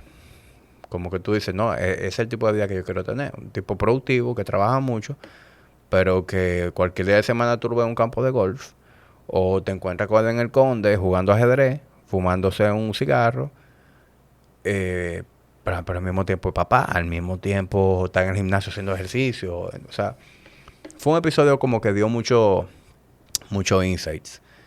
Y así mismo como que he tenido conversaciones que me han como que me han sorprendido como que lo que sale de ahí de la conversación. Pero algunas simplemente tú no esperabas menos. Por ejemplo, tú te sientas a hablar con el mismo Bisbal Geraldino. Eso fue una conversación también que el primer episodio, lo otro han sido bueno, pero el primer episodio fue mucho más emotivo. Sí. Porque te permite, viejo, conocer un lado de Bisbal que ninguno conocimos. Porque todo el mundo conoce a Bisbal como el judoka, que fue muy reconocido, que le fue súper bien, y que por una razón no pudo llegar a una olimpiada y después ya no se sabe más de Bisbal, porque las cosas son así. Los medios te dan exposición, mira, tú eres duro. Claro. Ya del momento en que a ti te pasó algo, pues ya tú no eres titular y a nadie le interesa entrevistarte. Entonces, ¿qué pasó con la vida de Bisbal después de ahí? Tú no sabes que Bisbal se fue a estudiar fisiología a Miami, gracias a una beca del gobierno. Pero esa misma beca del gobierno, esa misma beca del gobierno le hizo pasar la 1001. El tipo pasó hambre, literalmente. Que no estaba homeless porque un amigo de él con el que estudiaba lo dejaba dormir en su sofá. Y el tipo para comer tenía que meterse en service de todo que hacen una investigación y tú participas y te dan un sándwich de software y un refresco. Y que el tipo, eso era lo único que comía hasta 2 días después cuando hicieran el otro. O sea, pasó una serie de experiencias, viejo, que son aleccionadoras. Pero al mismo tiempo son experiencias que él mismo se impuso. Porque, por ejemplo, Bisbal, él no era un muerto de hambre. O sea, el papá de Bisbal era un funcionario del Banco Popular. O sea, él se pudo haber quedado aquí. Claro. Y tenía una vida diferente. Pudo haber tirado la toalla. Él se fue para allá bajo la amenaza del viejo de que si te vas para allá y la vez que te da problemas, no me hago responsable. La vez que dio problema, el tipo tiró para adelante como un hombrecito sin llamar a papi y a mami llorando. Entonces, así como que te van llegando cosas, como que yo nunca me imaginé que esa era la historia de él. Y ya hoy en día Bisbal es una gente que tiene una forma de ver la vida con la que yo razono mucho. O sea, él está muy interesado en ser papá, en estar presente para sus hijos. No le interesa estar en el medio buscando popularidad ni reconocimiento de nadie. El tipo lo que quiere es trabajar y el viernes agarrar por un río. ¿Entiendes? ¿Qué tú dices eso de ese papá? ¿Qué tú, después que tú te convertiste en papá, qué tú... Porque yo creo que con... Y esto no es una teoría mía, y yo no lo explico también como lo explica Juan. Tú conociste a Juan Esteves. Uh-huh. Que hay como diferentes niveles del proceso de la paternidad y de los amores que uno va desbloqueando con los hijos. Uh-huh. Es verdad que uno ama... Yo amaba a mi hijo desde que yo sabía que mi mujer estaba embarazada. Y después cuando lo vi, era otro amor y era otro reconocimiento. Oriva me reconoció la voz cuando nació. Y entonces cuando habla y cuando empieza a construir ideas y compartírtelas y empieza a saltarte con ocurrencias, uh-huh, son como otros amores. Pero en la etapa en la que tú estás, ¿qué tú sientes que tú estás haciendo distinto a lo que pudo haber hecho tu papá contigo? Mira, yo creo que como que yo no pudiera decirte que a mí me faltó algo. O sea, yo creo que yo tuve muy buena crianza y nunca me faltó amor de ninguno de mis dos padres. Pero hay que estar claro de que nuestros viejos fueron criados de una forma, los viejos de ellos fueron criados de otra forma y las cosas, los tiempos van cambiando y el rol de los padres va cambiando. O sea, si tú hablas con los abuelos, bisabuelos de uno, eran épocas en donde la gente no tenía un hijo, solamente un hijo, porque era muy probable que se muriera. Entonces había que tener par de hijos, porque se te van a morir par. Y los carajitos se van a criar a según, ¿verdad? En el campo, en el barrio, y vamos a ver qué sale de ahí. Y evidentemente el rol del papá era como mucho más autoritario. Probablemente ese mismo papá tenía varias familias, como que tampoco era que tenía la mayor de las empatías con los hijos. Entonces... Hay sus casos así todavía, ¿viste? Claro. Hay sus casos así todavía, que tienen varias familias. Claro, entonces... Pero este no es el podcast para hablar de esas cosas. Entonces, esos hijos, ¿verdad? Se crían reconociendo como que le hubiera gustado tener alguna cosa diferente aparte de su papá, y cuando le toca a ese papá lo hacen mejor. Claro. Y tú vas teniendo generaciones que van mejorando lo que le faltó a las de ellas. Y nuestro papá, nosotros vimos, tú y yo somos de la misma generación. Sí. Eran papás mucho más activos, mucho más involucrados en la crianza, mucho más presentes en la casa, mucho más amorosos. Pero yo soy mucho más que mi papá. Y yo no lo soy de que porque mi papá no me dio amor, yo tengo que dar amor a María José. Claro. Eso no me pasa por la mente porque no es. Pero viejo, yo no sé, por alguna razón, yo soy tan amoroso con María José que yo creo que yo empalago. O sea, yo creo que ella un día me va a decir, papi, ya está déjame. O sea, es una obsesión, viejo, que yo tengo con esa carajita de abrazarla y de besarla y de estar con ella. Y todo el tiempo le estoy tirando fotos y me puse, pero deja de grabar. Y yo, pero es que yo quiero tener estos momentos, ¿entiendes? Entonces, nosotros también, otra cosa que hacemos diferente, cambiamos pamper, nos levantamos a medianoche, llevamos a la niña al baño. O sea, yo tengo una hembrita y a mí no me da ningún tipo de vergüenza entrar a un baño a que ella haga pipí, porque ya estamos potty training, ¿entiendes? Sí. No tengo esos complejos de cambiarle un pamper, como que los papás de nosotros tenían más boundaries, más reglas sociales que nosotros, producto de los tiempos, pues los tiempos van cambiando. Entonces, yo creo que en eso diferimos, en qué tan presente estamos, en qué tan abiertos somos a dar cariño. Yo no sé si a ti te ha pasado. Pero, ¿tú tienes cuántos? ¿Cuántos años tú tienes? ¿30 y cuántos? 35. 35. Bueno, sí, somos de... ¿Tú eres 87 o 88? 87. 87, porque somos exactamente la misma generación. ¿Y cuándo es tu cumpleaños? Diciembre. Diciembre, bueno, yo estoy en octubre. Y mi papá, yo nunca dudé que mi papá me ame. Pero nunca te lo ha dicho. No, sí. Ya con mucho menos, con menos frecuencia de lo que yo lo digo. Muy esporádico. Claro, con menos frecuencia de lo que yo lo digo, mi hijo. Pero con más frecuencia de la que me lo decía cuando yo estaba más muchacho. Y yo estoy seguro que la mayoría de la gente que está entre 31 a 37, se identifica 38. con eso. Claro. Y lo que a mí me ha pasado es que mi papá, con los años, se va poniendo más cariñoso. Uh-huh. Y cariñoso, no cariñoso. Pero es porque uno lo va ablandando. Expresivo. Sí. Es capaz de decir, te quiero mucho. Que antes, hace quizá, no sé, 10 años, era más difícil escucharlo. Sí. No porque yo nunca he dudado que mi papá me ame o me quiera. Pero, es como tú dices. Y yo me voy más lejos. Yo creo que mi papá nunca me ha dicho yo te amo. Pero tú veas. Sin embargo, yo no dudo que mi papá me ame. Claro. Simplemente ese no es su lenguaje del amor. ¿Entiendes? Mi papá es súper cariñoso conmigo. Mi papá, yo veo a papi, le doy un abrazo y un beso. Pero Claro. papi nunca me ha dicho de que te amo, mijo. Y yo no tengo ningún problema con Sí, eso. sí, sí, sí, Ahora, sí. si a mí me pasaran un cheque cada vez que yo le digo María, te amo a María Tú José, estuvieras retirado. yo no hiciera ni podcast ni Body Nation. Yo viviera de ese cheque. ¿Entiendes? Bueno, tuviste un episodio aquí como es y en vez de pasarle la mano, darle un beso al golpe, porque a eso es a lo que yo lo tengo acostumbrado. Sí. A eso es a lo que lo tenemos acostumbrado.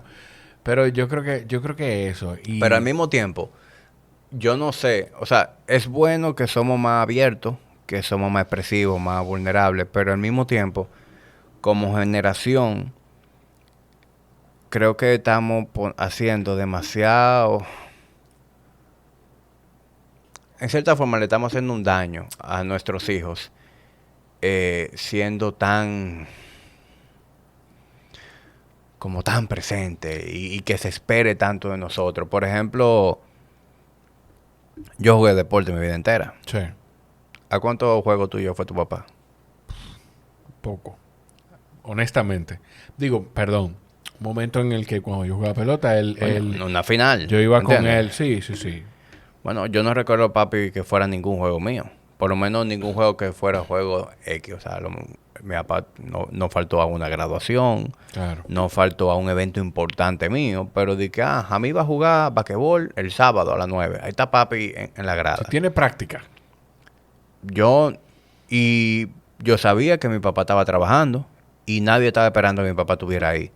Nosotros vivimos en unos tiempos, nos desespera que Jorge y a mí tengan la práctica de deporte del niño y que vayan a todos los juegos. Y el día que tú no vas a un juego, tú tienes a la mujer tuya y hasta el hijo cuestionándote por qué tú no fuiste al juego. ¿Entiendes? Entonces, ¿qué tan bueno es eso? Tú sabes qué, yo entiendo eso, pero yo no creo que sea tu caso, ni que sea el mío. Yo creo que, quizá yo puedo estar equivocado, pero yo creo que nosotros, porque a mí me pasa, y eso era otra pregunta que te iba a hacer, yo no dejo de cuestionarme qué tan bueno es, porque yo sé las cosas que a mí me aportaron cuando yo fui creciendo, pero no sé, a veces uno cree que lo sabe, pero yo no sé qué cosas a mí me frustraron cuando yo fui creciendo. Entonces yo no dejo de cuestionarme lo amoroso que yo soy con mi hijo y lo fuerte que yo tengo que ser a veces con él. O sea, ¿por qué te digo que no creo que sea tu caso ni el mío? Porque yo estoy seguro que tú no dejas de cuestionarte también. Cuando tú tienes una acción de corregir a María José de una forma que tú sabes que quizás fue distinta a la que a ti te corrigieron. Tú no dejas, tú no piensas, yo estoy seguro que tú piensas, coño, pero esa es la manera correcta. O tengo que corregirla quizás un poquito más fuerte como lo hacían conmigo, para que sea una persona con la rectitud y con el compromiso que tengo yo. Es un tema, o sea, yo estoy hablando de correcciones, pero también de estar presente. Porque yo igual tengo mi balance. Yo no sé si para ese momento ya estaba pasando, pero tú sabes que yo viví un proceso en el que yo veía a mi hijo los fines de semana, porque estaba en Punta Cana trabajando. Pero ya yo estoy aquí. Yo, por lo menos el niño me ve de las 5 noches de la semana laboral, por lo menos 4 me ve antes de dormir. Sí. Entonces, Sí, como que sí. Es bueno estar presente. Que es lo mismo del síndrome del impostor. Es que tú cuestionártelo. Sí, es bueno estar presente, pero tampoco llegar a un punto en donde tú eres tan presente que tú estás dejando de ser productivo. O que tú estás dejando de tú ser Jorge. O de producir para proveer. Porque verdad, yo soy papá, pero yo soy una persona también que tiene sus propios intereses. Y también, mi hermano, tú sabes lo cara que está la vida. Si tú quieres darle calidad de vida a tu familia, usted tiene que hacer trabajar como un burro. Como una bestia. Entonces, dentro de ese esquema en el que yo trabajo como un burro, para mí hay no negociable. Yo todos los días, yo antes llegaba al gimnasio 6 a.m. hasta un chingante. Cuando nació María José, yo empecé a gimnasio a las 7, a las 7:30, porque yo no me voy de la casa sin verla. Claro. A mí me encanta ver a María José que se levante, jugar un chin con ella, darle cariño antes de irme. Un día que tengo algo importante me puedo ir temprano, pero eso para mí es no negociable. Yo la busco el colegio todos los días. El día que no puedo, pues le digo a mi esposa que la busque o a mi hermana, que también nos ayuda mucho. Pero no es negociable. Antes yo llegaba a la casa a 8, 9 de la noche. Ya yo a las 7 estoy nervioso, que quiero llegar y verla despierta. Antes de que se duerma, claro. Entonces, yo creo que yo he logrado tener un balance. No es perfecto, pero es decente. Pero ahí caemos en lo mismo que estábamos hablando más temprano. O sea, y por eso yo creo que tú y yo no caemos en ese círculo. Quizás no es a mí que me corresponde decir que no caemos en eso. Sí, porque preguntar a la mujer de nosotros, claro, a ver si están de acuerdo. Claro, pero cuando tú te cuestionas si lo estás haciendo bien, yo creo que es un paso. Sí. O sea, es un paso. El tú no creerte que tú lo estás haciendo bien y que tú eres el super papá y la vaina. O sea, yo, por ejemplo, estoy en un proceso en el que Chile no estaba trabajando, empezó a trabajar y ahora el niño pasó de tener natación 2 veces a la semana, 1 hora, a que nada más los sábados. Y yo estoy en una crisis porque yo digo, óyeme, yo sé, primero, lo mucho que él se lo disfruta, y segundo, lo mucho que a él le aporta hacerlo varias veces a la semana, y no 1 hora, 1 vez a la semana. Y me pongo a pensar y digo, pero ¿cómo le podemos buscar la vuelta? Déjame ver qué yo puedo hacer, pero también pienso que es mi responsabilidad, y la de ella definitivamente ya no puede moverse. Entonces son muchas cosas. O sea, yo creo que nada más con el proceso de tú cuestionarte, ya eso es un paso. Sí. En todo. Estamos hablando de la paternidad, pero en todo. Sí. Como todo, viejo, es un balance.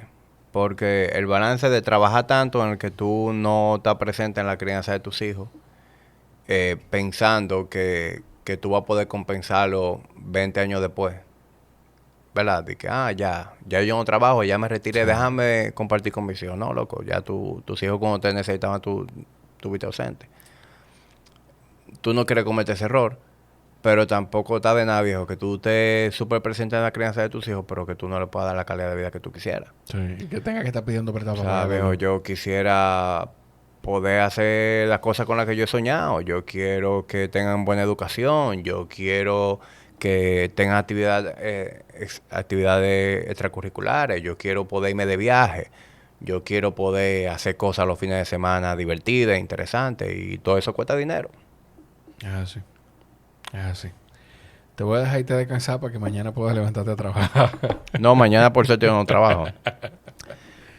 Digo, no trabajo... No trabajas on-site. Exacto. Porque yo no me desconecto, viejo. Yo creo que yo he luchado contra... Ya yo me di cuenta que ese es mi instinto, esa es mi esencia. Claro. Yo dejé de luchar contra mi esencia.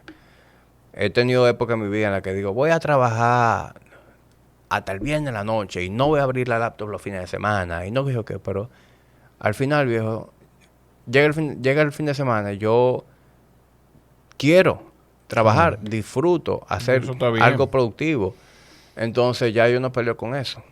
Obviamente sí trato de que lo que yo haga de fin de semana de trabajo tiene que ser algo más producto de inspiración, de estrategia, de que estoy haciendo algo proactivo porque me gusta trabajar. Y no en la rueda. Y no que yo estoy apagando un fuego que debía haber apagado en la semana, porque eso ya es desorganización. Claro.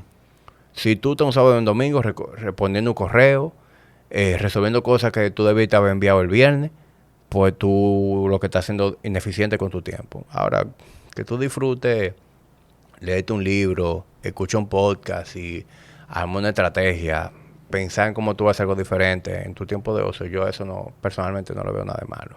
Eso es valioso. Eso es valioso. A mí, de verdad, gracias, hijito. Yo, bueno, tú lo sabes porque tú has llevado varios invitados varias veces al podcast.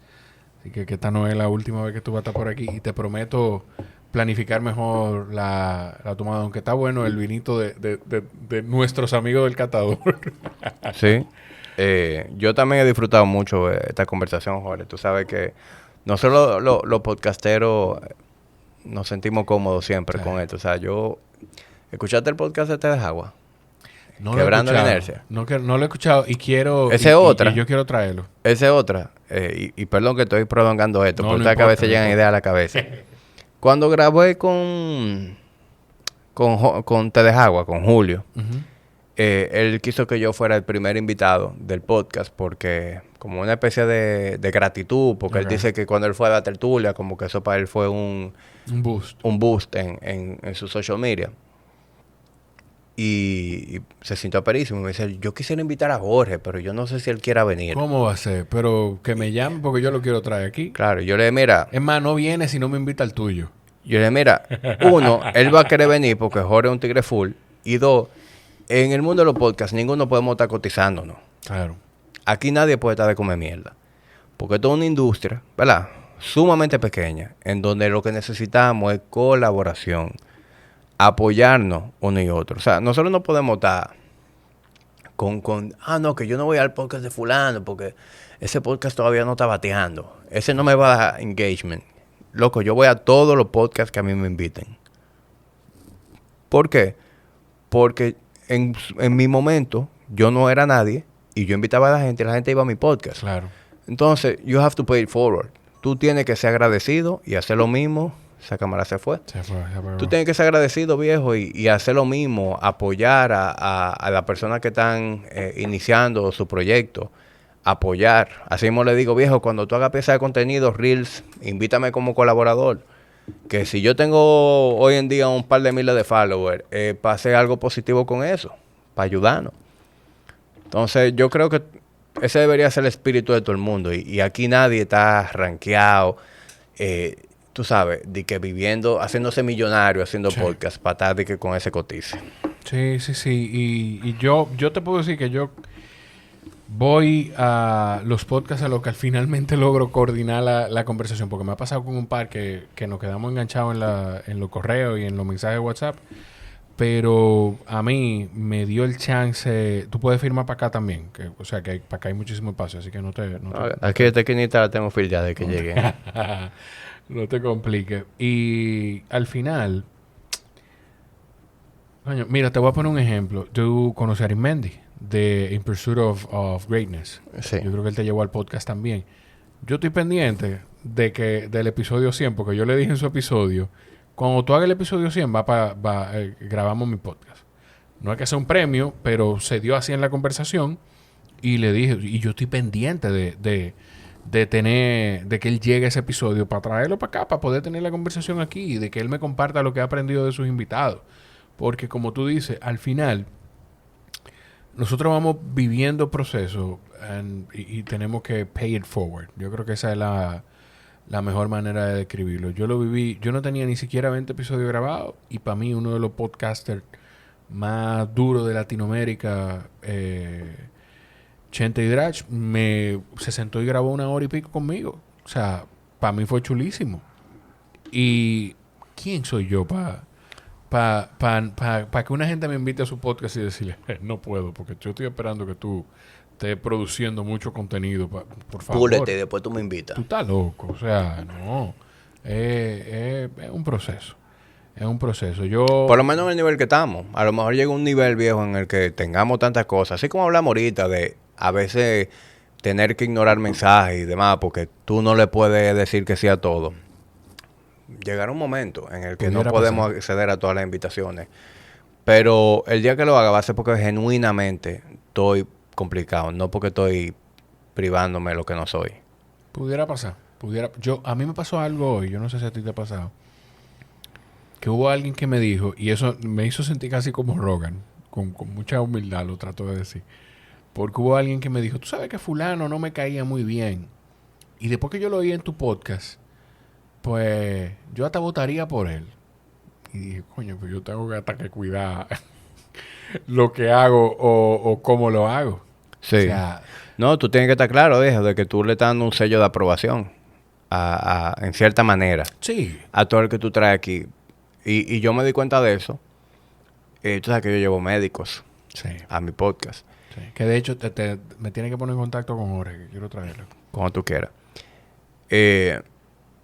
Entonces, un médico que lleva a mi podcast es un médico que tiene el sello de aprobación de Jamín. Entonces, por suerte, toda la gente que yo he llevado son médicos muy profesionales, muy buen criterio. ¿Tú grabaste con Ricardo Ventura en algún momento? Sí, ¿no? sí. Que lo oí, no recuerdo si escuché ese episodio, pero escuché a Sabrina mencionarlo en la conversación, en el episodio que ustedes grabaron. Y hace mucho lo tenía como pendiente y también quiero llevarlo, quiero traerlo. Sí, Ricardo, Eliomar García, la psicóloga Mónica Mejía, una oncóloga que tuvo reciente, Romina Serga, como que esos son profesionales que por suerte, viejo, quien vaya, Oye, yo sé no que he van a escuchado estar... el episodio de Romy es mi amiga. Bueno, yo que no he escuchado sale ese este lunes. episodio. Ah, ok. Entonces, yo sé que son episodios que van a dar muy buena... Además de la buena conversación, quien se antoje a ir a esa consulta va a tener una experiencia profesional, va a recibir un trato 1A. Pero al mismo tiempo yo estoy claro que si yo mañana llevo a una gente que va a hacer una mala práctica, fui yo que le di ese sello de aprobación, porque ya yo tengo ese, digamos que esa influencia. Ya si yo llevo a alguien al podcast, es muy probable que mucha gente vaya a la consulta de esas personas. Te voy a hacer una pregunta, dos preguntas que a mí me hacen, y hay una que yo la tengo muy clara y hay otra que son demasiados nombres. Que ¿con quién a ti te gustaría grabar que tú no has grabado? Debe haber muchísima gente, pero tiene que haber uno que tú digas, coño, yo quiero que esto se dé en algún momento. Y la otra es con quién tú nunca grabarías. Ok. Dominicano. O puede ser... Vamos a dejarlo aquí, porque es que si lo ponemos internacional, sí, yo te voy a decir que quiero llevar a Joe Rogan, a Jordan Peterson, ¿entiendes? Ajá, coñazo. Vamos a dejarlo en el territorio nacional. Pide la tía. Exacto. Wow. Claro que yo no me he hecho esa... Yo no me he hecho esa pregunta de que quién yo quisiera llevar al podcast. A mí me da muchísimo trabajo contestarlo. Hay una respuesta que es natural, que es el presidente, o sea, por favor. Pero a mí me da mucho trabajo contestar esa pregunta. ¿Y a quién no? Ok, mientras tú piensas eso, yo tengo clarísimo a quién no. Yo lo he dicho o sea, varias veces y no tengo problema con decirlo. Pero a quién tú no... Tiene que haber... No sé si a ti te ha pasado en algún momento a alguien por la cabeza que tú digas, yo no me veo teniendo una conversación con esta persona. Por la razón que sea, porque... No nada más porque no están de acuerdo con algo, sino porque no te interesa tenerlo... no te interesa tener esa conversación. Eso es lo que más hay. Ahí sí me la pusiste fácil. Mira... Sí. Viejo, yo no quiero tener ninguna conversación con Ubiere. Yo no quiero tener ninguna conversación con Honguito Guá. Yo no quiero tener que hablar, o sea, nada de lo que es... tú sabes que lo que, lamentablemente, lo que aquí es masivo, es cosa de muy poco valor. O sea, a mí no me interesa tener ninguna conversación con gente que lo que están viviendo del sonido, tú sabes, del escándalo. Claro. Que si el sujeto, que si Honguito, que si el Dr. Natla. O sea, a mí, esas son personalidades con las que no me interesa tener ninguna conversación. No creo que vaya a salir nada de ahí, ni que yo tenga nada que sacarle a eso. Pero en esa misma línea, así como que gente del medio, ¿a quién a mí me gustaría tener? A Luisín Mejía. A Luisín Jiménez. Perdón. A Luisín Jiménez. Sí. O sea, a Luisín Jiménez. Sí. Me gustaría tener a Luisín Jiménez en el podcast. Yo estoy detrás Yo escuché un episodio que él hizo en el show del Boli. Él hace un podcast todos los jueves, en la noche, que es su podcast, que es a través del canal de YouTube del Mañanero. Sí, pero con el Boli él tuvo una conversación como muy chula, muy profunda, como hablando de la importancia del trabajo, de cosas que debe tener el hombre. Como que me conocí un lado que no conocía de él y dije, mira, esa es una conversación que a mí me gustaría tener. Yo sé que le sacara algo bueno a ese personaje.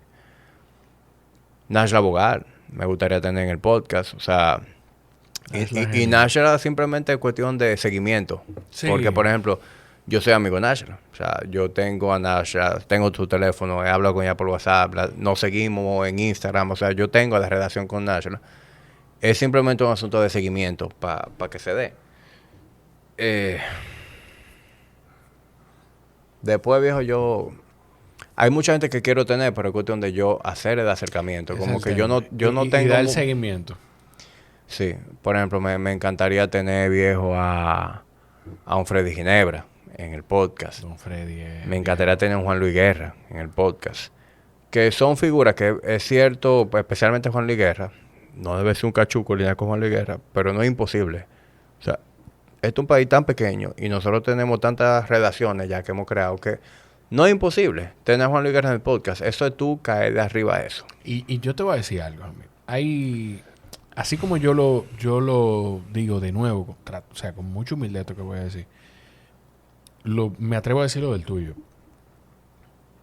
Hay gente que va a estar en los podcasts de nosotros. Claro. O sea, hay gente que yo estoy convencida que va a estar en mi podcast. Igual hay gente que yo estoy convencida que va a llegar a tu podcast. Gente que quizá en un momento... Y tú y yo tendemos a como gravitar hacia muchas personas en común. Sí, de hecho, yo he tenido episodios que abiertamente escucho cuando vinieron aquí para prepararme para el episodio, para saber un poquito más de ellos y cómo puedo sacarle una conversación distinta a la que tú tuviste con ellos. Yo creo que los dos nosotros somos... We're playing the long game. Tú lo No, y también nosotros sabemos reconocer cuáles son esas personas a las cuales podemos sacar algo potable. Sí. Tú tienes ese ojo. Yo también lo he ido desarrollando. Lo que pasa es que yo creo que el approach de nosotros, o sea, la visión de nosotros es un poquito distinta, aunque el fondo va a ser el mismo. La visión mía tiene mucho que ver con gente con la que yo quiero tener una conversación. Pero quizás son gente con la que yo quiero tener una conversación por lo mismo por lo que tú quieres hablar con ellos, que es por lo que tú dices de que son personas con las que tú entiendes que puedes sacar una buena conversación de ellos. O sea, al final yo creo que vamos como alineados. Quizás el primer approach no es por la misma intención, pero el fondo es el mismo. Es aprender de esa persona. Sí. ¿Tú sabes con quién yo no quisiera tener? ¿Quién yo no tuviera en mi podcast ni a palo? A Andrés Castillo. Coño, ¿Es Andrés Castillo que se llama? Sí. El loquito viejo ese. Tú sabes que yo grabé con él. Y después de lo que pasó, pues hubo gente que comentó, que hizo sus comentarios en YouTube. Yo nunca lo quité el episodio porque, pues primero, yo no... Evidentemente era algo que no era público y yo no lo sabía. Yo no sabía la situación en la que él estaba envuelta. No sé si estaba envuelta en ese momento en esa situación. Pero sí, yo lo tuve en el podcast. Y hubo un momento en el que pensé incluso tumbar ese episodio. Pero dije al final, ¿tú sabes qué? Yo no... No, eso está ahí ya. Está ahí. Está ahí, algo que pasó y que... Y yo haber tenido esa conversación con esa persona, pues no me hace aprobar absolutamente de ninguna forma nada de por lo que él se le acusa. Lo mismo, a mí no me avergüenza decir que yo empecé en radio con Pablo Ross. Pablo Ross está condenado en prisión por un tema parecido. Pero, viejo, o sea, yo empecé en radio con Pablo Ross. Ya eso tú no y puedes borrar. Mucho de lo que yo aprendí. Mi afán de hablarle aquí al micrófono y de ponerle atención y de escucharte y de moverme, pero pendiente del micrófono, algo tan sencillo como eso, yo lo aprendí con Pablo Ross. O sea, ¿qué hago? Te lo digo porque en ese... Yo he escuchado gente en medios de comunicación que le preguntan ¿cómo tú empezaste y cuál fue tu camino en los medios de comunicación? Y se saltan ese paso con él. Sí. O sea, yo lo viví y es una persona con quien yo aprendí muchísimo. ¿Qué hago? Entonces, si yo me fuera a llevar como algo de tarea de este episodio, es responderme esa pregunta. ¿Cuáles son esas personas que yo quisiera tener? Como que veo muy lejos, como para ir verdaderamente mapeando, porque creo que hay que hacer un mapeo de cómo yo voy a llegar ahí. Y a quién no quiero tener, como que no creo que valga la pena preocuparme e invertirle tiempo a eso, porque cada vez que me surjan esa gente en el radar simplemente va a ser descartar. Está bien, no te apures, estamos buscando un letrero para cambiar eso. Pero sí, creo que es algo que vale la pena como yo responderme. Eso me puede dar una luz y continuar desbloqueándome personajes. Sí. Yo igual, o sea, yo estoy a la orden y o sea, nada, te lo digo aquí, te lo digo si fuera al aire, pero igual te lo digo aquí. Para mí, yo me siento muy bien y muy orgulloso de que dentro de las personas con las que yo me he cruzado a través del podcast, tú eres una de esas gente, porque yo admiro muchísimo la disciplina y el compromiso con el que tú haces eso y con el que haces la mayor parte de las cosas de tu vida. Y gracias, algo que viejo. yo quisiera replicar también en otros aspectos de mi vida. Sí. Y en lo que tú entiendas que yo pueda respaldarte, conectarte con alguien, pues tú cuentas conmigo. Tú lo Bueno, sabes. viejo, tú sabes que a ti también hay que dártela. Tú fuiste el precursor de esto y tú... No diga eso, no es Eso, verdad. Había gente antes que yo. eso que tú estás elogiando, pues evidentemente tú tienes lo mismo. Así que el respeto es mutuo. Gracias, viejito. Gracias. Sigan a Hamid en @ así mismo, Hamid Yaryura. Hamid se escribe con H y con D. Hamid Yaryura con Y. Y las 2 veces. Exacto, Y las 2 veces. Y si está muy complicado, pongan tertulia dura, que Y ahí también aparece. lo van a conectar conmigo. Ahí lo encuentran y no dejen, señores, de escuchar Tertulia Dura. Si tú te disfrutas este podcast, yo estoy convencido de que te va a disfrutar la Tertulia Dura. Viejito, de verdad que gracias. Ha sido un placer, viejo. A ustedes los quiero muchísimo. Gracias por estar ahí. Nos escuchamos en la próxima. Bye, bye.